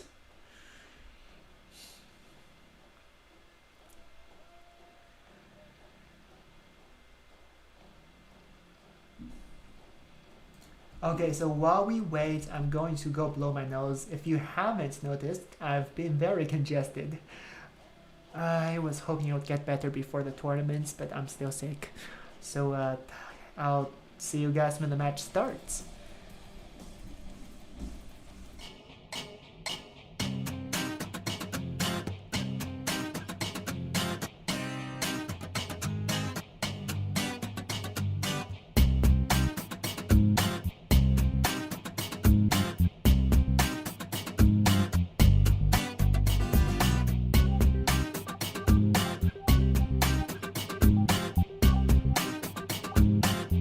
Okay, never mind. The match is starting. Shadow did Shadow respond? No. Okay. Well, we'll watch him die. Okay, so alright. So Vindies is going to be yellow allies, while Shadow is going to be the blue allies. Let's watch how noob he is. Whether he is noob at all. I don't really know which Shadow he is. He is not walling anything. Good power plant placement so far. But you should really be opening with barracks in an allied mirror. Dual barracks preferably when you are fighting over the middle garrisons. Okay, a dog? 2 dogs in an allied mirror? Cause dogs die to a single shot by peacekeepers. So Shadow is probably gonna die. Yeah, so the thing is we're trying not to we're trying not to trash talk players on stream. So like I don't intend any of this to be condescending. I'm merely commentating on what the player's doing wrong. I'll try not to be overly sarcastic, especially since I don't know whether this is the Shadow I know from before. If it is, I can make fun of him all I want, because we would be friends already.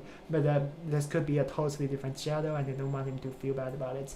So yeah, good Peacekeeper choice of building right here. So the dog barely fails to block a refinery placement, which is why you want to be walling a refinery, then place your first refinery on the other end, so the dog cannot block the walled refinery. Anyways, Vindies has a major Peacekeeper lead and good micro with the right shield, so he's gonna be killing off all those Peacekeepers, and there are no more Peacekeepers coming out. That's not gonna stand against dual barracks Peacekeeper spam. They're coming in, even with the Javelin to potentially finish off the base right now. Vindies is not trying to farm Chronosphere at all. He's just doing it. Somehow a dog got a bark up against this many Peacekeepers. A turret does not even matter, right? Unless the Peacekeeper goes into the turret. You should be building a barracks right now and getting the turret out, but the Peacekeeper's just gonna absorb all of the turret fire. Look how bulky Peacekeepers are. That's how much micro potential they have. It's ridiculous. Okay, Riptides are a very good response, but Peacekeepers do pretty good anti-armor damage. The reverse move on the Riptide was pretty good, but now it's targeting the wrong Peacekeeper. It's just getting repaired up though, so the whole armored facility is just gonna fall to Peacekeepers. That's how much damage they do to buildings. It's wild. But of course the 2 Riptides will allow the player here, Shadow, to survive for another day. Cryocopter coming in. Once the Cryocopter shrinks something, it dies. Look, just watch it die. Like that. Okay, the Cryocopter could also be absorbing fire on the turrets because Cryocopters are bulky. But nah, Vindies is not gonna do that. It's gonna shrink a Harvester. Here I come. Watch it die. And then another Harvester's gonna die as well. There's no walls, but even if there was, you could just shrink. You could just freeze the wall segment and break it with Peacekeepers. So, yeah. It's Cryocopters for you. Please kill the Cryocopter. The filthy thing. Well, the Cryocopter tanked for long enough and then killed a bunch of Peacekeepers on the way down. That's Cryocopters. Whoever uses Cryocopters destroys themselves. But, well, setting power plants to get Peacekeepers out? Okay. Now those are elite peacekeepers. They're gonna regen, they're gonna win fights, but they're not even gonna get run over because Vindies was watching. What's he up to now? Armored facility, tier 2. Is that another cryo? No, it's Vindicators. It's not gonna be a Vindies game without Vindicators, even though it's not doing anything. It's coming in. Peacekeepers surviving, doing really good. Now Shadow's down to a single MCV now. The Vindicator can finish the Peacekeeper here. Bomb split, yes. Another bomb. Third bomb on the Harvester, maybe? Nah, it's going back. Split, perfect split. No Peacekeepers. No Peacekeeper casualties there. Very good micros. Yeah, you're not gonna lose anything against the single MCV. Guardian tank coming in, not trying to farm. Shadow's dead. Poor Shadow. Yeah, this is why people are afraid of going to tournaments. You could just end up getting matched with Vindies and just get powerhouse.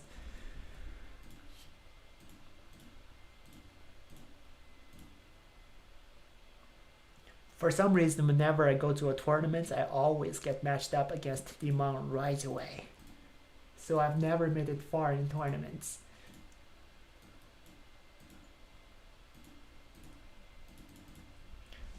Okay, Shadow's hosting.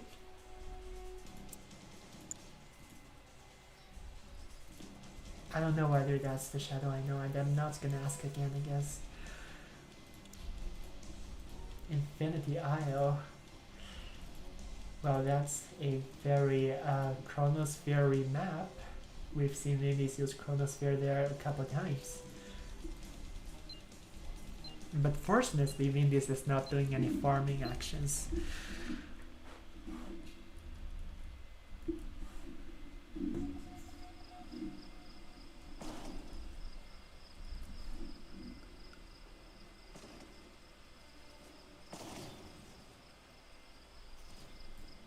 We already have Mammoth Tank. That's the elephant unit you're looking for.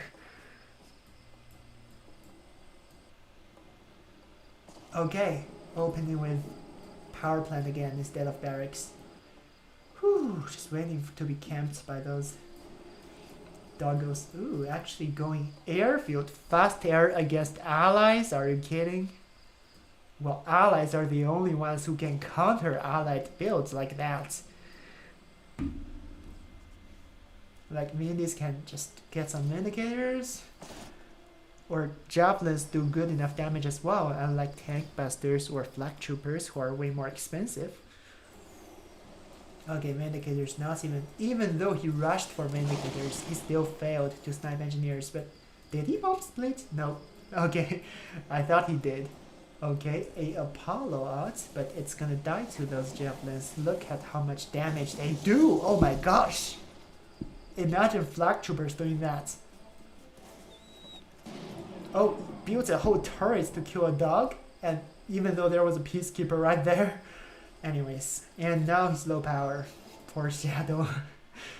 Okay, yeah, Vindies is getting the correct responses. Well, Shadow built one wall, so that's good.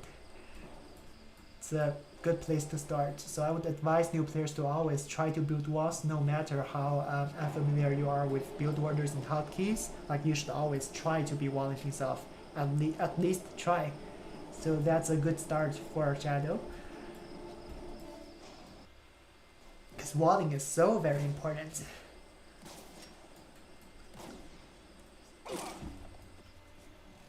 Okay, looks like IFV with an engineer. Maybe Vindies can go for the high value capture objective. The IFV is gonna kill the Apollo right there. Yeah, look at that. Oh my word, another Vindicator just went down. Oh, and just now for the audio capture, the FV is actually gonna catch the engineer before that happens. Now he's switching to Peacekeeper. Well, never mind, not enough time. Guardian tank already in. The engineer can just go capture that. There's no initial capture bonus, but that's still pretty good. Vindies should really be playing for a bit if he wants the bounty prizes. Okay, Guardian's coming in. Ooh, Vindicator trying to do something, but it dies. Okay, now laser lock. Here, look at that. That's just gonna kill whatever you have. Setting off. Shadow has been defeated. Oh well.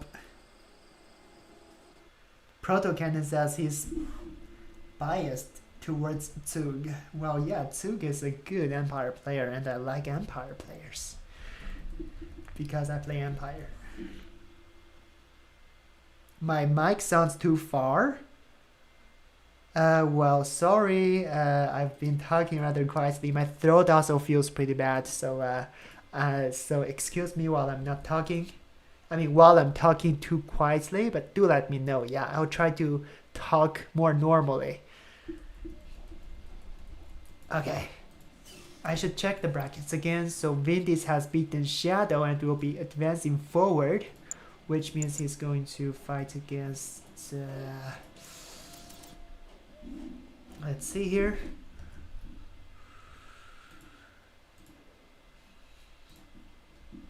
So, okay, so after beating Shadow, Vindies versus Yuno. I got to cast Yuno, you guys. Okay, I'm gonna hold Yuno to his promise to spam turrets. If he does not spam turrets against Vindies, I would be disappointed. And I'm gonna roast him.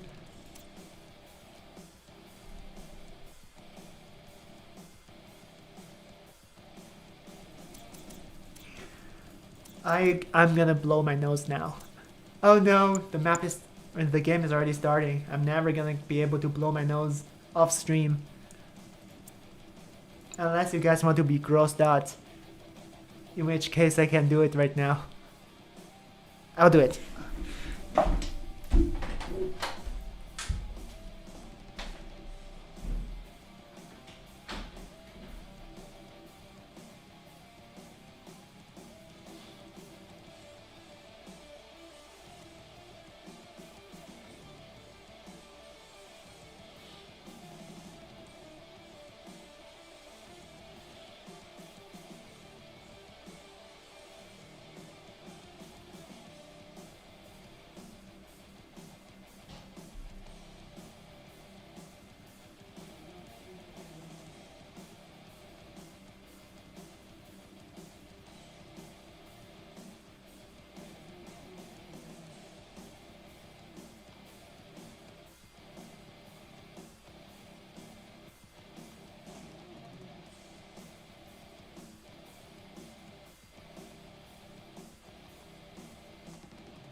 Ooh, Yuno is being tardy.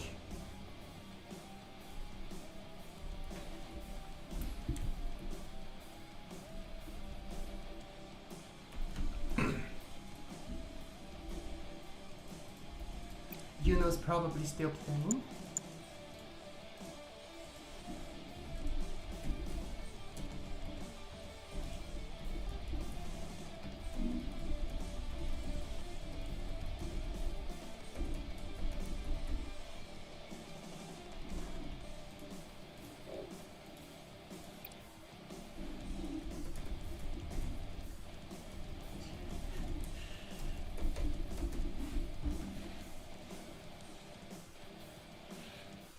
Blundered way too many Apollos. I don't think Apollos would even have done anything there.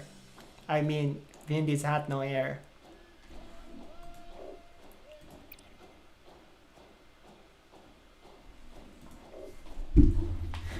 Okay, I think I can talk more normally now that my nasal passage is clear, and I also think the house is clear right now. Somebody just went out, so I may have woken people up. I hope not.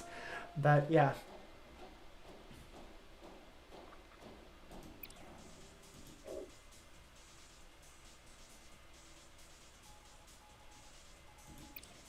Yuno's here. Alright, let's send him my threat, and we'll get ready.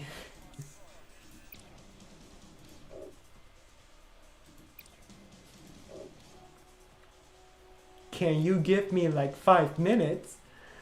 We've already had 5 minutes of waiting.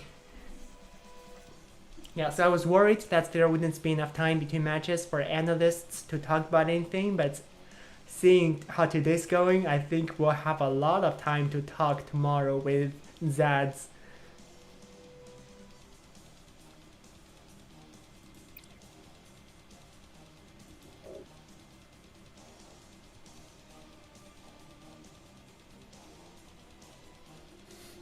Savok says this will be interesting. Master Purple says yes, yes, yes! Yuno's gonna turret push Vindies.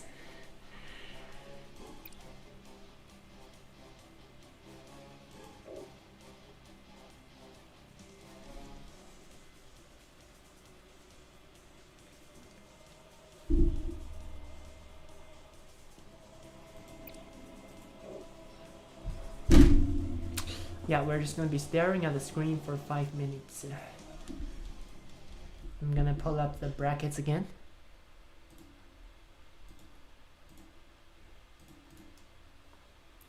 Refresh.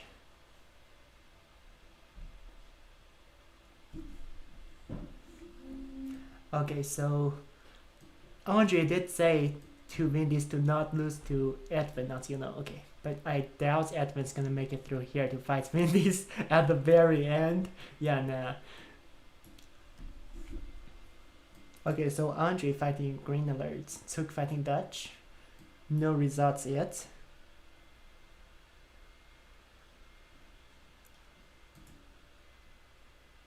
Rare Idea says, unlike other RTS games, RE3 can end very fast. Well, design-wise, this is a game that really favors rushing and harassment. You are so rewarded for it, and there's so few answers to rushing, especially since turtling's strongly discouraged in this game. And yeah, I'm not sure how to pronounce your name. Chiu? Chi, I'll just call you Chi. So Chi says the meta didn't change much. That's why the games are ending fast. Well, yeah, people are way too familiar with how the game works. Those who know the game can just annihilate anybody else. Things aren't changing to set pros back. Nobody ever has new things to learn here. So you have a good point. Unlike other RTS games, Zavok says press X to doubt.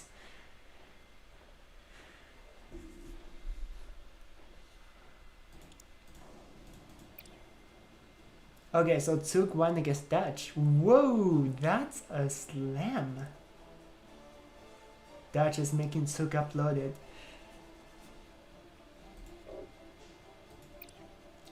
Tsuk actually did really good. Now Dutch has become a very good player nowadays. He can win against Demon and all that, but Tsuk just destroyed him.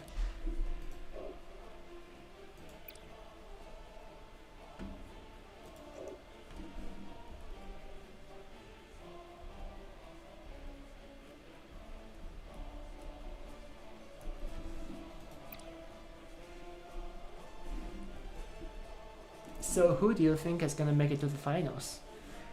Here's all the players once again. Let me just show it.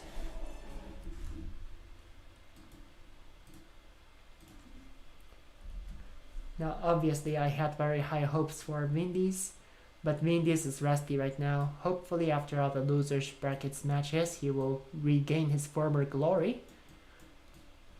But I had high hopes for Vindies, but I think it's probably Dutch who's gonna... No, Andre who's gonna win. Tsuk's already gotten past Dutch. Although Dutch would probably be a major obstacle for Vindies in the losers brackets. I think Andre's gonna make it to the end. Andre versus Tsuk? I'm gonna guess. I mean, Andre's gonna fight Tsuk right here, and then now let's Tsuk fights through the losers rounds and get all the way back to fight Andre again, and that's my prediction for the grand finals. Alright, so looks like we're starting. Vindis is gone now. Rare Idea says that is Tengu still in Red Alert 3? Well, what year were you playing Red Alert 3 back then? Tengu's like a really old player from like 10 years ago, more than that. I don't think he still plays. But like, when did you play Rare Idea?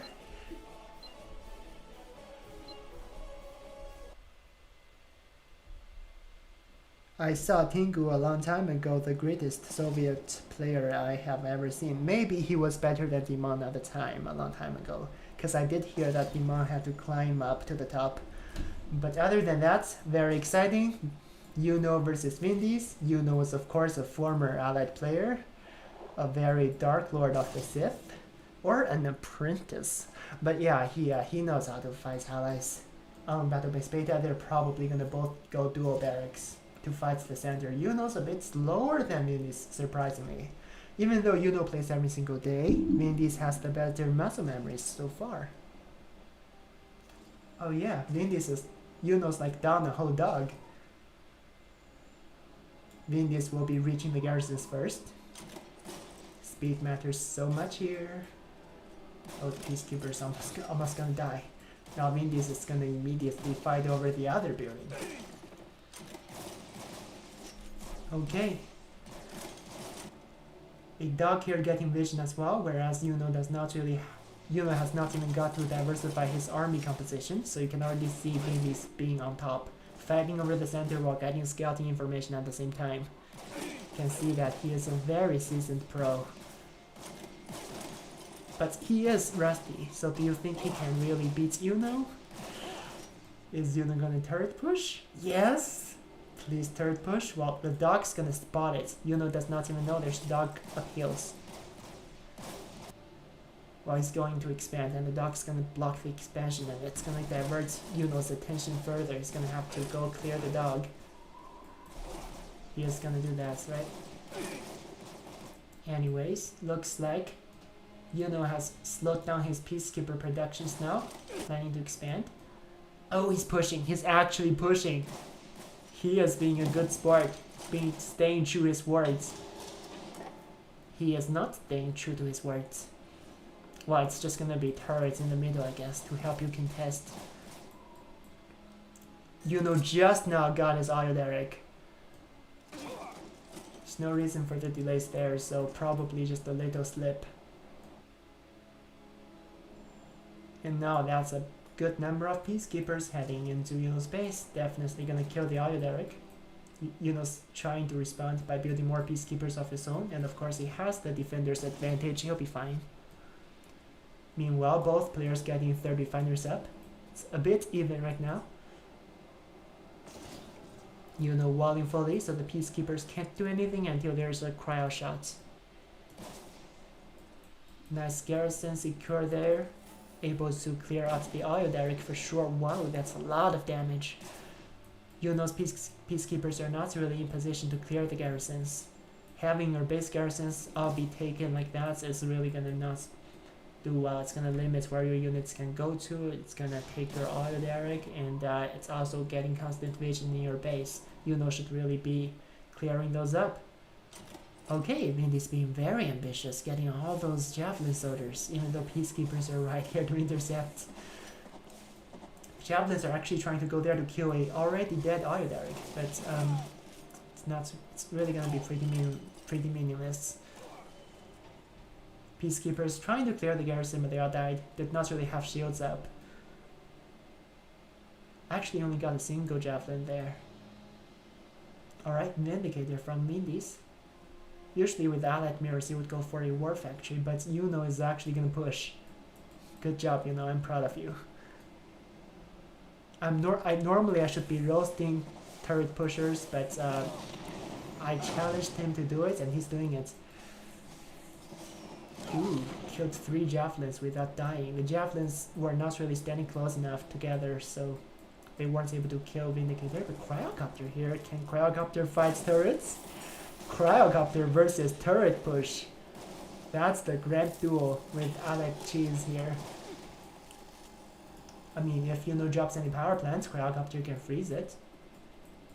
Yeah, Cryocopter is trying to spot any power plants around, right? Or is it going over to Yuno's base? There is a Vindicator, so that could work, but Vindicator should really be kept back in base right now to bomb turrets. Allies can hard counter turret push, of course. But no, they're really going to try to take down Yuno's economy first, especially since Yuno's power is also falling down. It's not really walled in with the refinery, unfortunately, but Cryocopter would have changed it anyways. A turret's trying to kill Vindis' base. Javelins also being here, and a very forward airfield, able to try to assist back in the base, and really Vindis has no way of defense here. Cryocopter's gonna fall. I want to watch all of that the entire way. That super long health bar going down all the way. Right there. But it might fall onto the prospect, I was gonna say. But Vindis finished his job, but Cryocopter is dead as its carcass falls onto the frozen harvester. And now Yuno sells refinery because he's not even gonna bother rebuilding it. He's gonna rebuild all his refineries right in Vindis' base.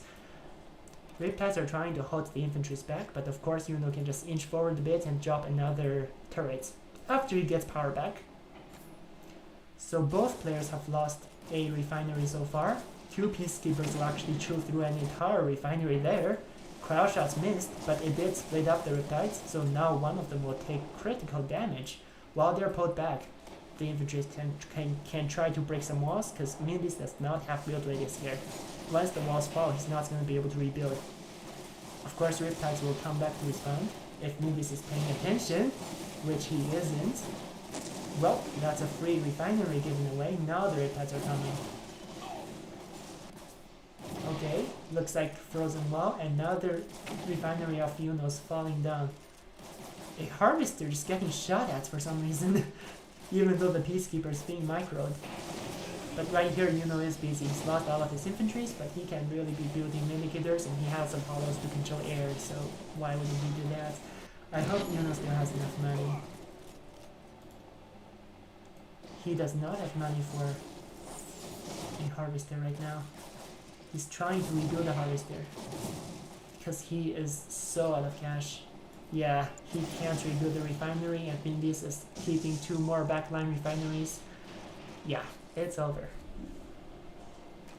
Actually, Yuno stood a chance if he just sold off a bunch of refs before they fell down and then rebuilt a new one in Vindis' base. He had air dominance after all.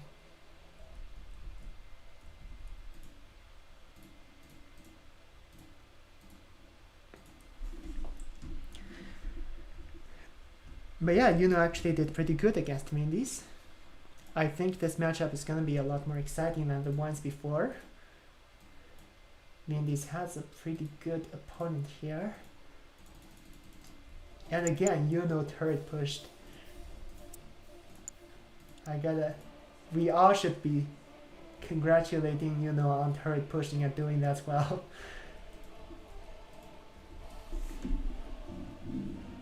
Proton Cannon says, Peacekeepers deal insane amounts of damage to buildings if you ask me. Yuno says, hard to make it work.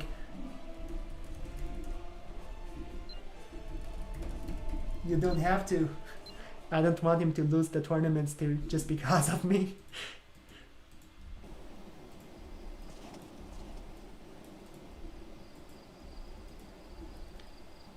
She says, man, can't wait for a Chrono mod finished up. Hope people will play it competitively. Yeah, I don't know how balanced it is. I've never really played it, so. Tower contest in the middle. Well, Proton Cannon says Dark Lord of the Cryocopter. Well, that's Vindies you're describing. Okay, Vindies going dual barracks. Yuno splitting his dual barracks, fighting for both oils, whereas Vindies is concentrating on the right side of the map, sending a single peacekeeper here to hopefully snipe an engineer or actually deny vision from the dog, which is a really good move. Again, seasoned pro here, knows what he's doing. But this oil is currently uncontested, but of course Yuno's not really going to stand a chance against all those peacekeepers right here. Both players will be able to secure oil derricks of their own. But afterwards, those peacekeepers can swing right around and try to kill Yuno's Ayo.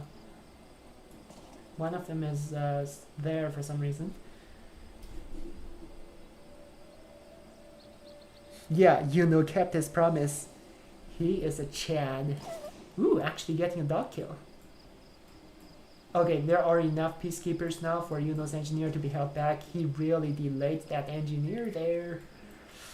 Okay, so now the engagement. Is it gonna happen? It's gonna come down to micro, but the more time Yuno wastes, the more peacekeepers are gonna be amassed. So Vindis will be securing both Ioderics. Major. And now he has an airfield pumping out some indicators while his MCV is going to expand. Over here in Yuno's base, he's gotten the naval yard. Good response to that number of peacekeepers, but not necessarily against the indicators. And a single peacekeeper just being pesky. And as Proton Cannon pointed out in the comments, they do so much damage. Imagine a warrior doing that. Look at that. So Yuno just has to address that, otherwise he loses all his power. And the Vindicator here could counter Riptides and everything else. Oh my word! The power plant's just gonna die to a single peacekeeper! Okay, so Vindicator's almost bombing down the Riptide. It's going to get a capture. The Vindicators could actually have stuck around, but nah. The timing was slightly off, so he wasn't able to snipe the engineer. Neo says, hello there.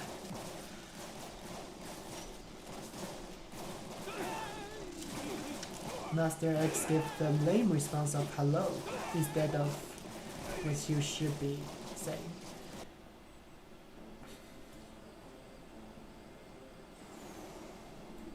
Okay, 3 Vindicators against Riptides. Yuno will be getting Apollos, of course, so for now he has the air superiority, and of course Vindies has very limited air slots. Might be worth bombing the Ioderic there, but he probably wants to recap. Now, Vindies can only get a single Apollo, so it's not even worth trying to fight this race here. He's probably gonna go for armored facility instead. And there it is. Yeah, there it is. There it is. Probably building some, well, it's gonna be just IFVs versus Riptides. Now, IFVs actually have a pretty bad matchup against anti-infantry vehicles. You can see how fast its HP is dropping right here. It's just trying to kill the campers, so bombing is gonna occur. But those peacekeepers will try to snipe down a Riptide. The Apollo did not stick around for long enough to kill the Vindicator. It actually swings back and survives. Peacekeepers are coming back to try to get a kill. Nice eject. Very nice. Great micros by both players. Okay, they're going here for repairs because they're out of bombs. They're losing health over time. Will they die? They cannot land safely, they just can't. So yeah, one of the Vindicators will probably die. It's not getting repairs either. Trying to get repairs. Oh, they're both gonna die. The repair drone got there in oh, never mind. Landing. Wow, that was really close for Vindies. Okay, so no major damage. Riptides, of course, can't really do much damage when they're loaded with peacekeepers instead of javelins. But Yuno's anti-air investment is mostly in Apollos right now, which is a good move. A dog was probably blocking the refinery there. Okay, the peacekeepers aren't even gonna make it out alive. Yuno is low power right now. This thing that's supposed to be holding back AFV harassments is not doing its job. Because of the Peacekeeper! Oh my word, heroic Peacekeeper killed all of Yuno's power plants. Oh my word. And Yuno has no way of responding to that. Oh, well, AFVs, the turret's back online. The harvester's still back offline. Another power plant came up again. I don't know what happened back there. But again, Riptide's actually hard counter AFV. Unless the other Riptide is not engaging, Yuno also gonna lose a Riptide to AFVs. The other AFV's even gonna go in and get vision. Ooh, and cryo shots. This one Peacekeeper has killed Yuno's entire base. He's never responded to it. Power plant's gone, harvester gone, now the Peacekeeper will die.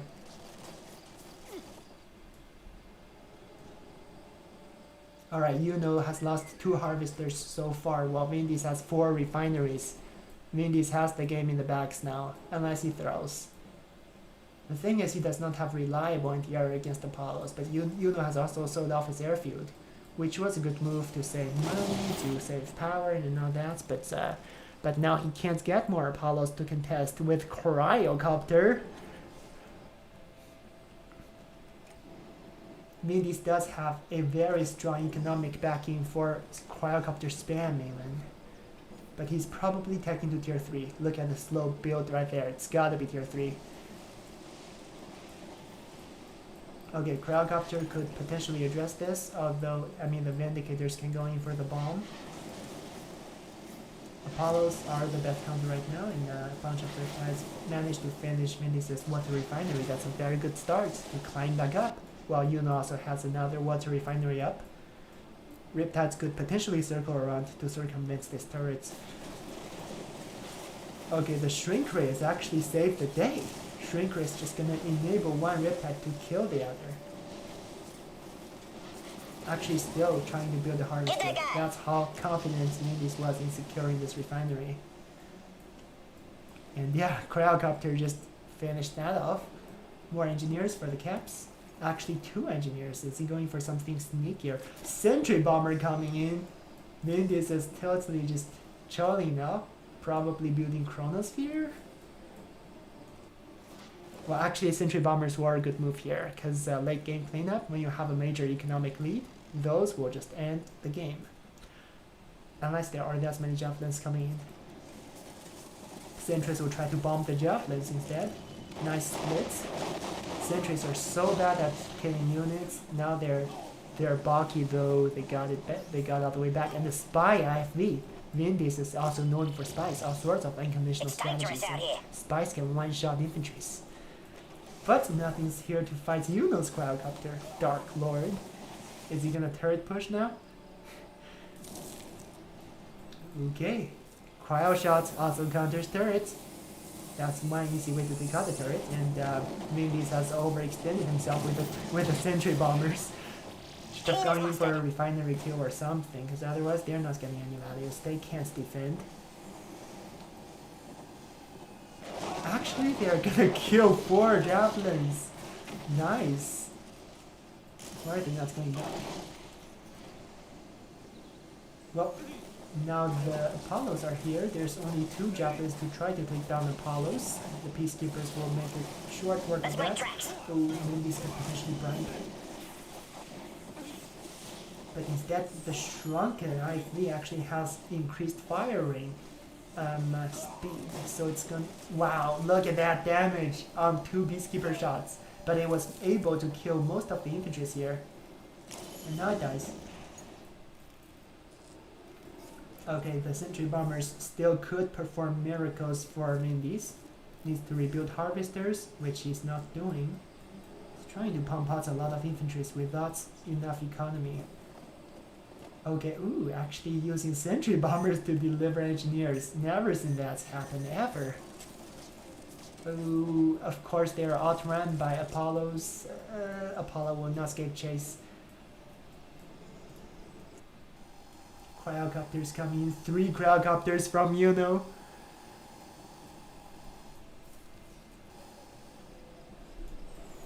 Okay, sizable infantry armies on both sides. Vindies is trying to do what Yuno did earlier, but this many infantries will definitely hold Vindies back. Yeah, that's why you don't build sentry bombers. They're expensive as heck, and they just can only do cleanup late game.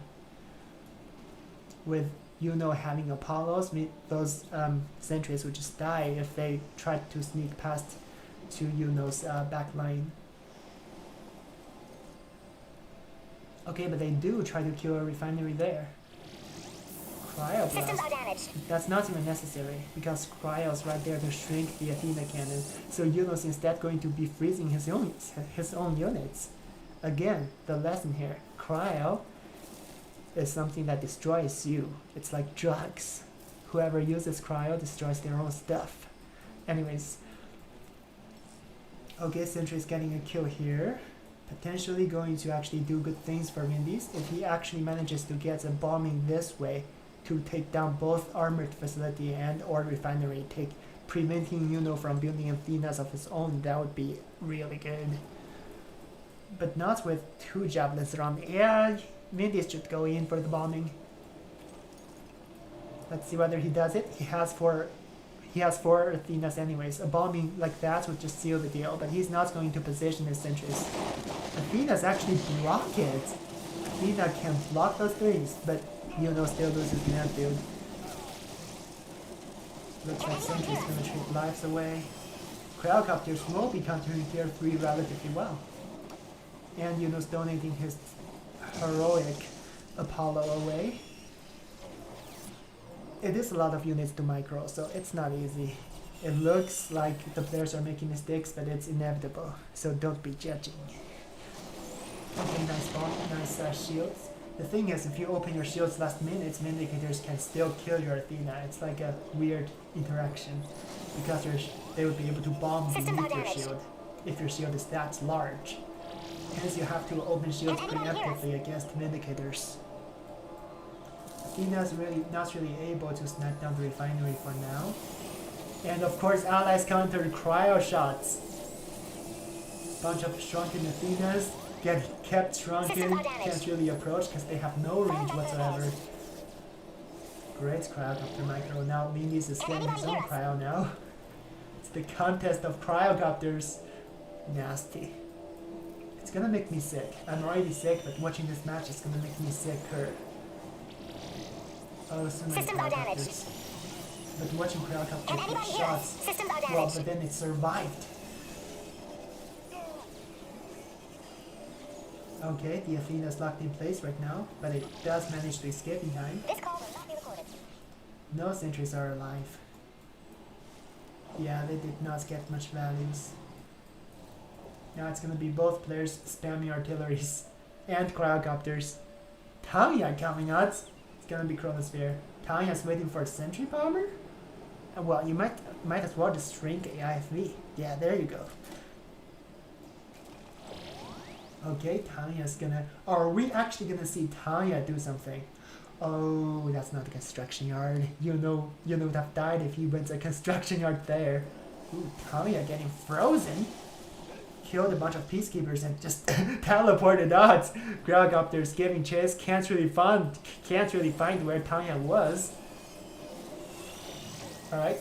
Can anybody hear us? And the Quadcopter being briefly away, a lot made this a kind of time window to poke a little bit. Tanya can just go again. Another FE. Both players are pretty rich right now. Yuno could be grabbing another refinery to hopefully secure a lead, and this time it's going to be with a sentry bomber. That would be unwise because there are Apollos around. Systems are damaged. And parachutes are slow, you guys.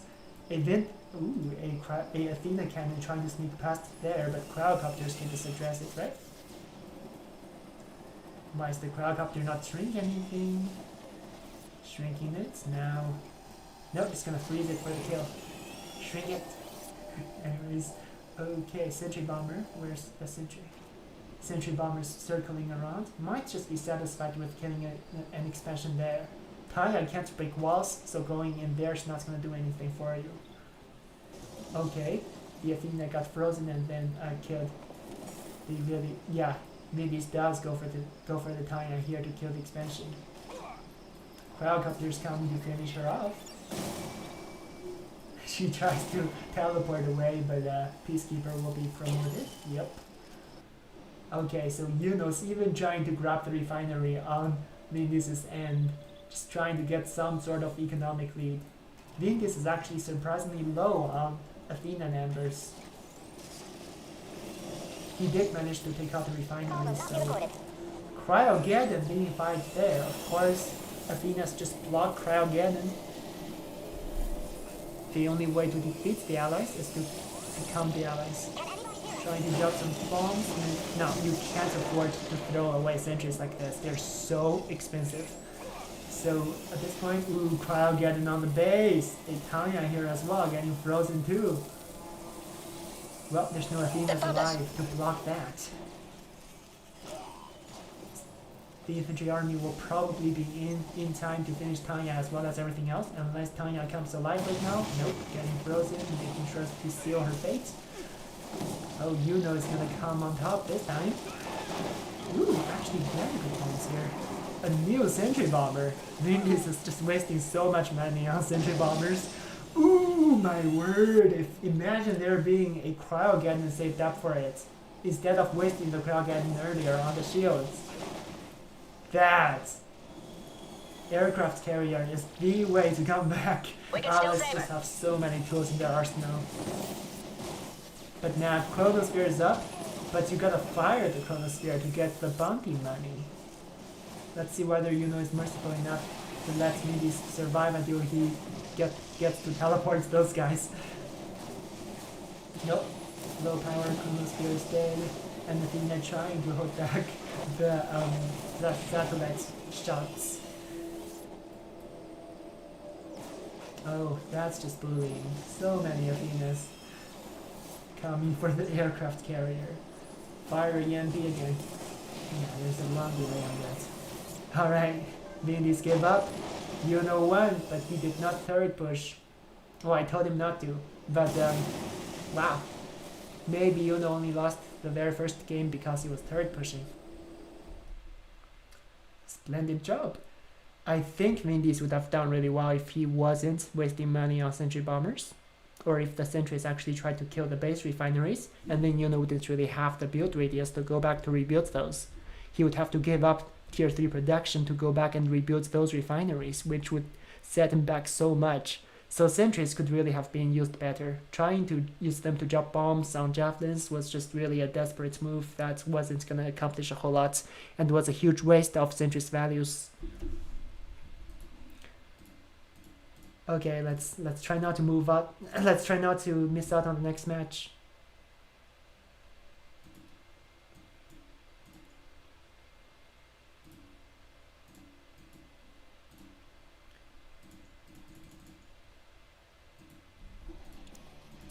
Nobody in the lobby so far.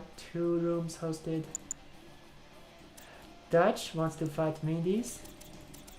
Whatever. Alright. So I presume, yeah, Dutch lost to Zug, so now he's in the losers brackets. He's gonna have to fight Vindies. It's gonna be exciting, but he's just assuming Vindies is gonna beat Yuno, which is actually not certain yet.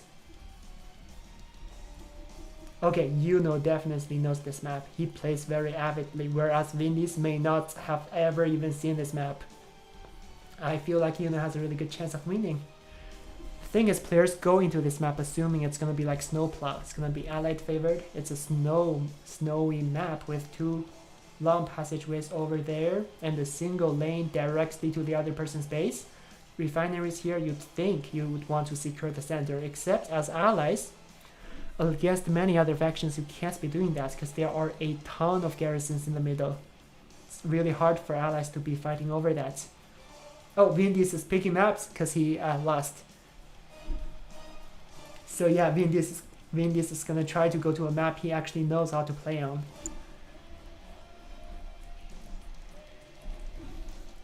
So now whether Vindies will get to fight Dutch is a questionable thing now. I mean, it's a possibility. He will stand a better chance here, especially since this map was from Uprising, so Vindies surely would have seen it, and probably had played on it before at some point.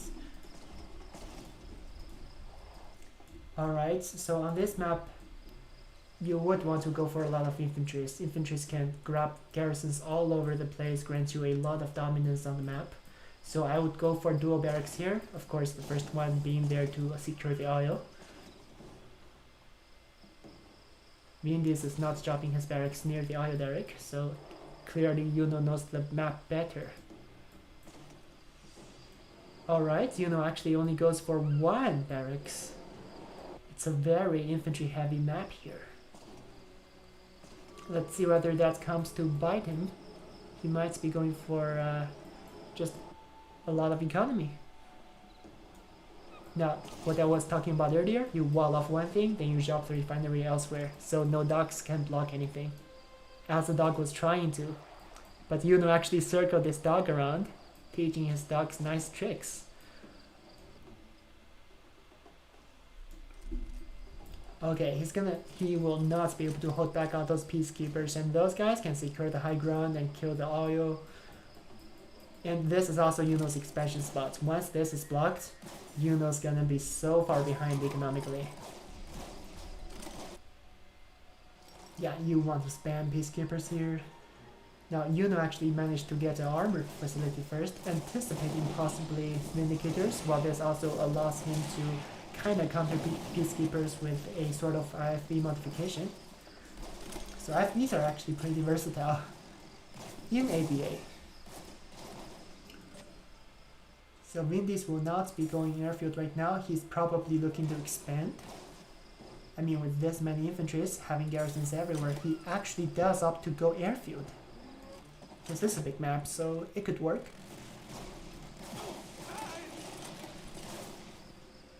Yeah, no, allies normally would be going at least to counter Vindicators. So Yuno already has the perfect counters. He could also be harassing right now. Vindies might be a little desperate here. Could be expanding, but more likely he's pushing forward. Might be just for defense, and now he's expanding. Yuno's only option, oh no, the MCV stuck. Went all the way there, wasted all that time, and now he has to go all the way around and crash those walls, and then go there to expand. Because yeah, Yuno does not have the high ground. He really can't afford to expand there at all. Wow, he's just gonna go for it anyways, because maybe he's actually pulled back all those infantries. Never mind, that's a lot. Yeah, maybe this is gonna spread the mods, make it hard for Yuno to take control of the high ground. While Vindis is securing the very safe bottom here. IVs, the FVs are just gonna try to fight 3 garrisons. Well, actually they could. Imagine if the peacekeepers actually were all in that building. Vindicators trying to get some kills while the FVs are distracted. Let's see whether the focus fire changes. Well, manages to kill 2 IFVs in exchange for 1 Vindicator. Could be a good deal, because it's delaying Yuno's expansion. Well, it's not. No peacekeepers there. Okay, the refineries all came up. Vindis is continuing to push to Yuno's side. Gonna take expansions here, potentially more expansions here if he wants to totally out-eco Yuno, or he could go in here to turret push. It's gonna be very risky because you're gonna cross a bridge and that thing could fall any moment with javelins around.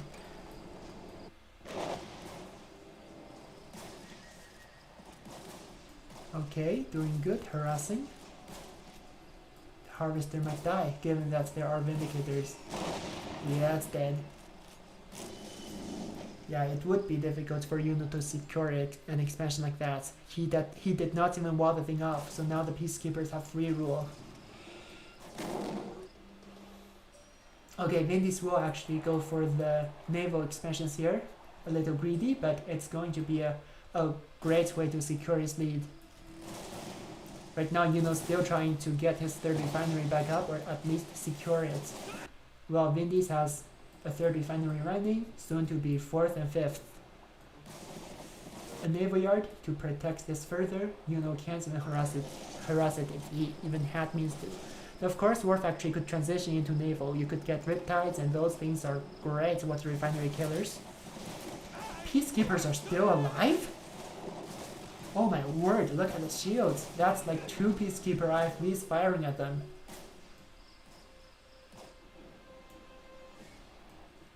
Of course, Vindies really... Yuno wouldn't really be able to kill this water refinery even if he spotted it, because Vindies is ready for it. Okay, great bomb skills. Shielded peacekeepers actually die to a single bomb, because it's a kind of explosive damage coming from above, same as Molotovs. They would kill peacekeepers instantly. So that was a great way to prevent Yuno from taking over the garrisons. Alright, Vindies has a huge economic lead. Yuno's trying to make some things happen with the IFVs. Peacekeepers will keep them back really well. Ooh, even just straight up sacrificing indicators for IFVs now. Now Vindies does have the economy to back that.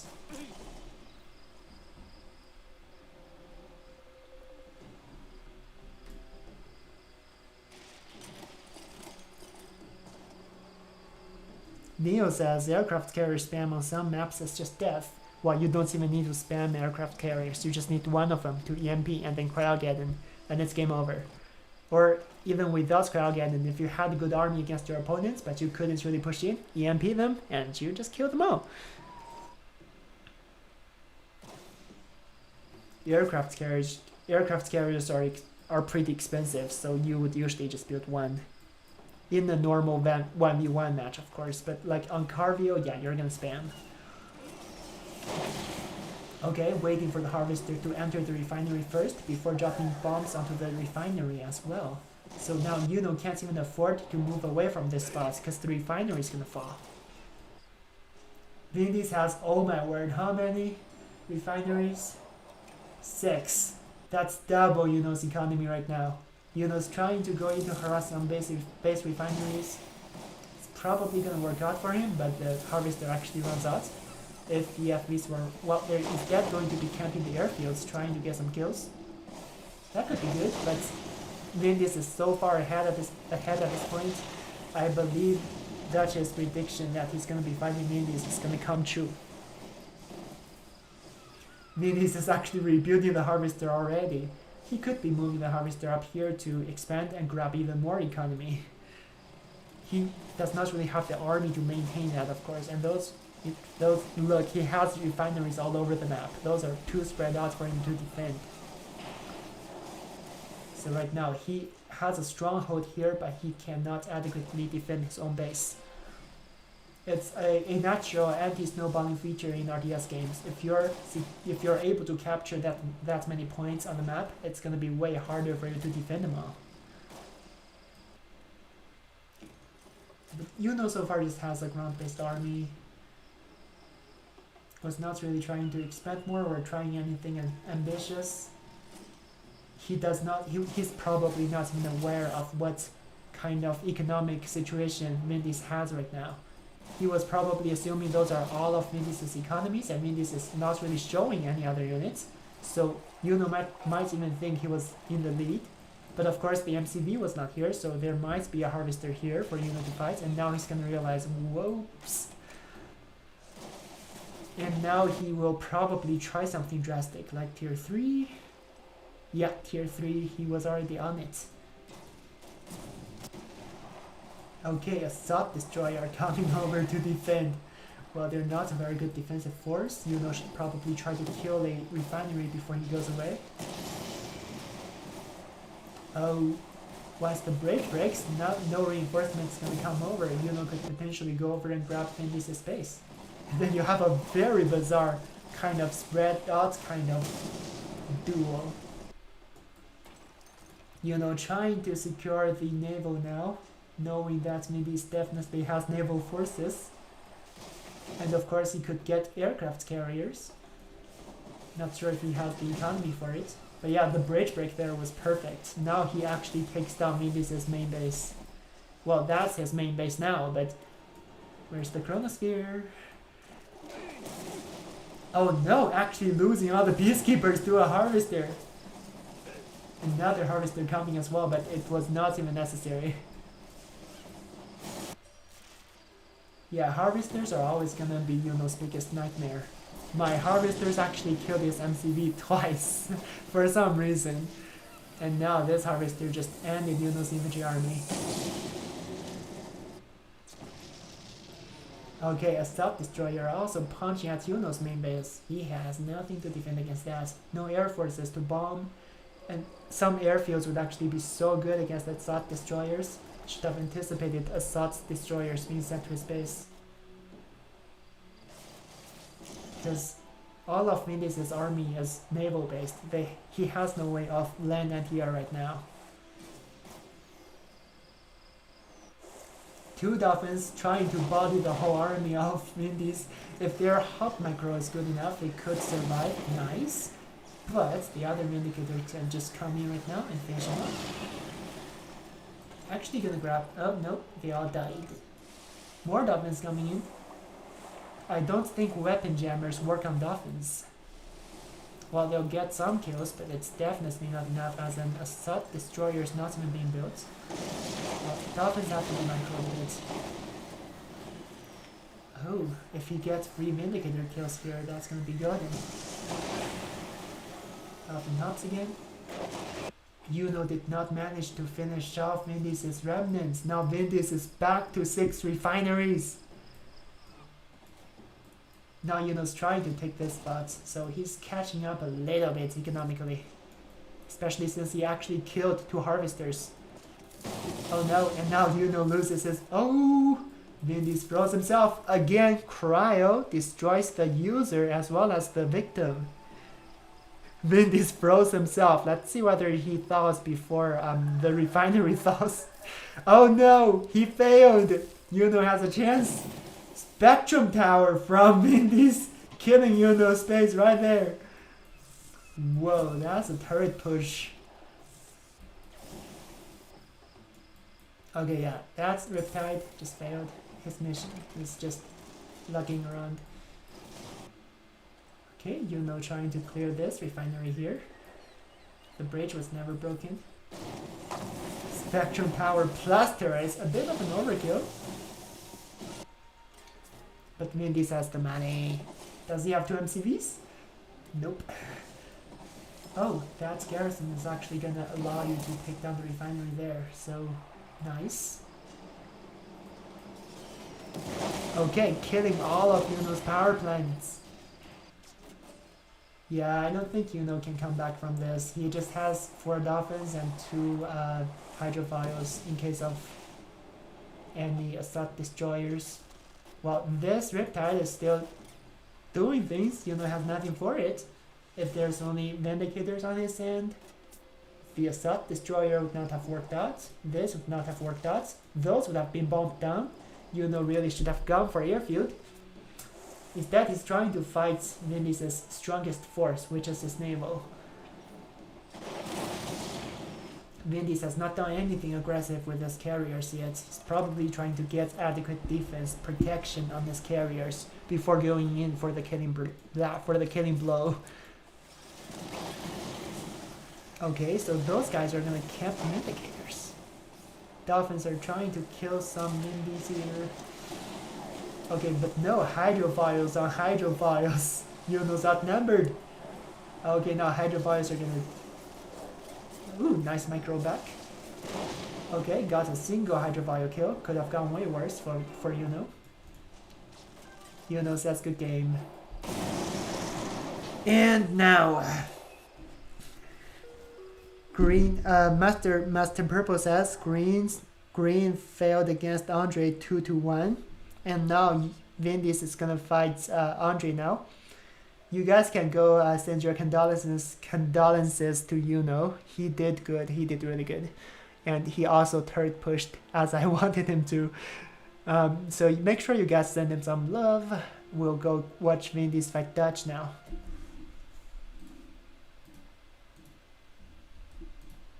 So I think my prediction's coming true. Vindies is gonna... Well, if Vindies fails against Dutch, then Dutch gets to fight Andre. I don't know, we'll see. How's Tuk doing? I want to check on him.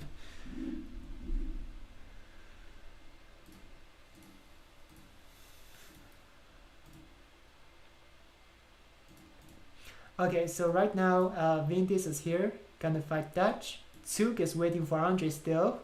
He's probably fighting Andre now, because as Master Purple just announced in the chat, Andre won here. So yeah, I think Bashley's gonna be here. Vindies and Dutch. One of them comes here to fight Bashley eventually. Green alerts will probably end up fighting Bashley. Alright, let's go back. I was in the wrong lobby, shoot.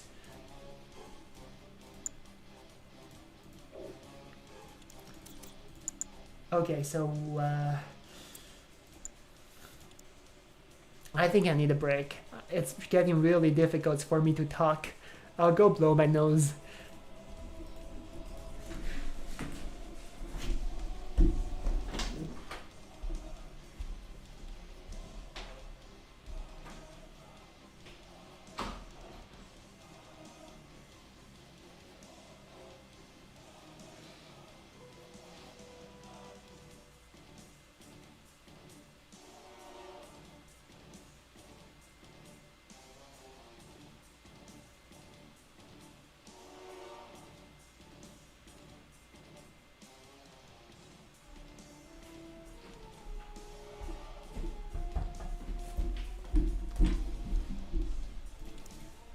Okay.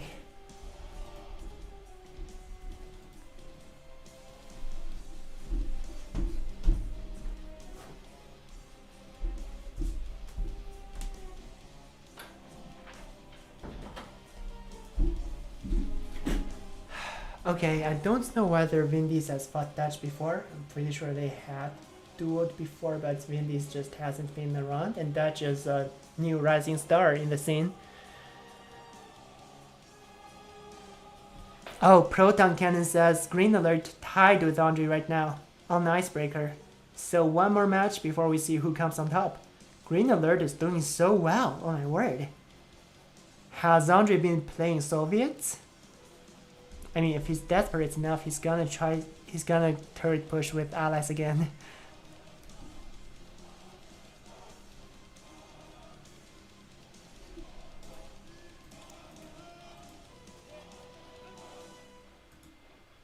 Oh, so we're playing tomorrow?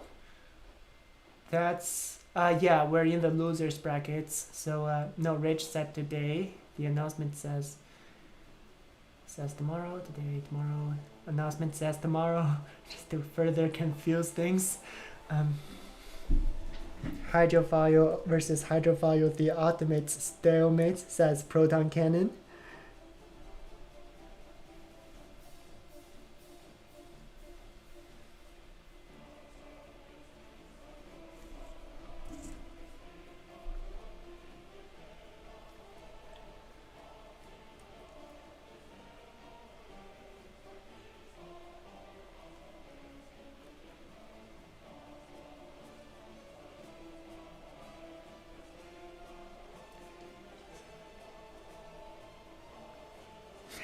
Yuno says new maps are crap. He doesn't know how to play those. Well, yeah, they are not really objectively well designed. There are reasons those were never really competitive maps. But nowadays people are way more open to playing on them, especially with Battle.nets actually using them for their ladder.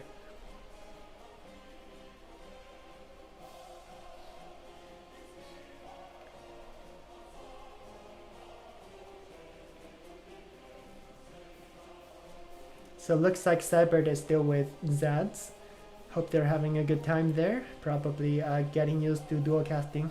And Zaz is a really good streamer. I mean, he commentates so incredibly well. I would totally recommend you guys to check out his Twitch channel. He mainly does Kane's Wrath, but he does Red Alerts 3 as well. Zaz, amazing guy. So I'm sure he's gonna work well with Sybert. You guys can probably expect more of their teamworks in the future.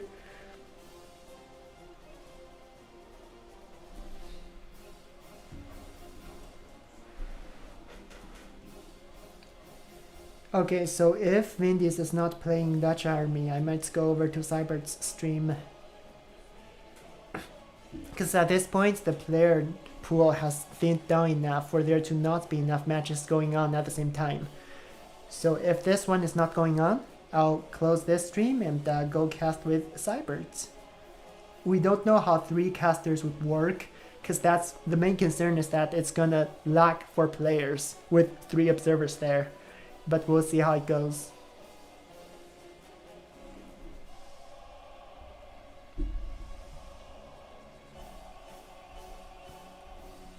We're figuring things out.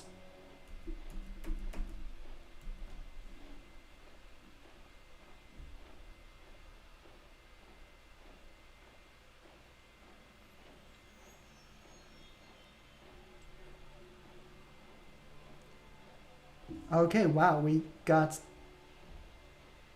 a single member on Discord, and now everybody's spamming the channel, waving to the guy. Well, you guys should be joining my Discord if you haven't. So Vindis does not have time. Asked Rage. I thought he was gonna say forfeit.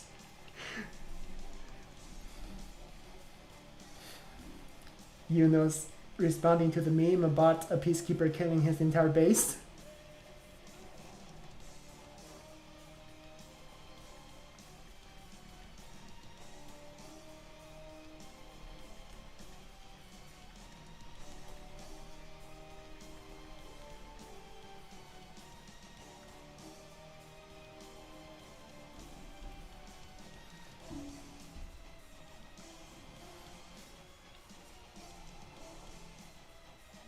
Dutch says it's best of 3. I think we can make it. Vindis has to go to a birthday in an hour. How nice. Yuno says he's too underperforming.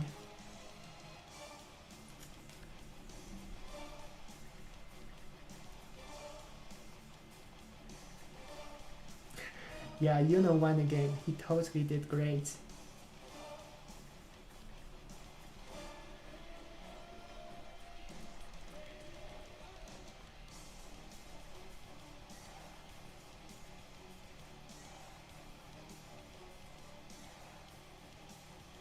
Yuno was low power for 2 minutes because of the peacekeeper, the single peacekeeper there.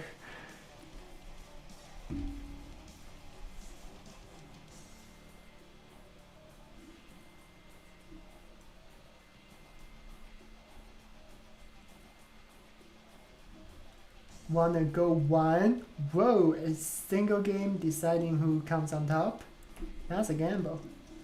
Mirrors are also slow, so one of you guys could be switching.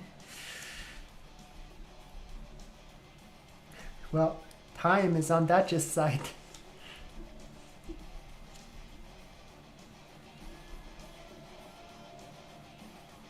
Yuno says he tried his best to turret push Vindies, but it's really hard to make it happen in AVA.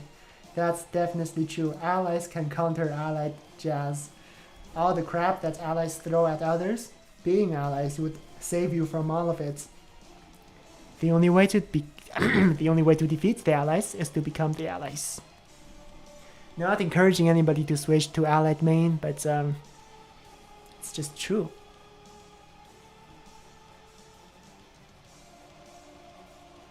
Yeah, Yuno says he probably could have won if he wasn't turret pushing. He had all of the center.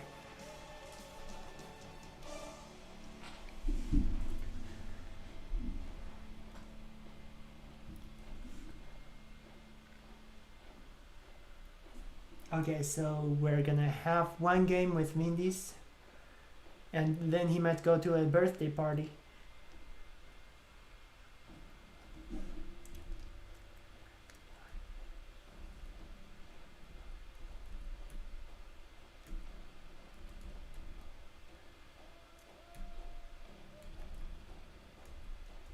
I guess they should be doing map elimination. Instead, they're just picking a map.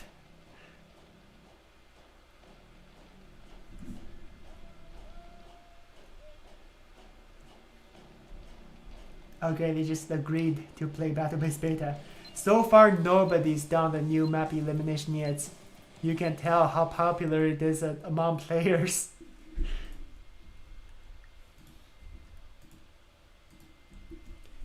Okay, disconnect.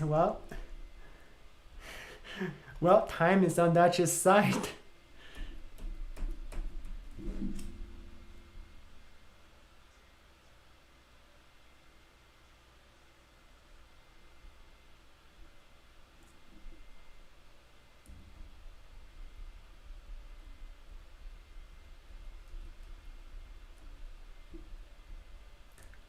All right. Okay, now me against Vindies. Hello, Vindies. Nobody's here.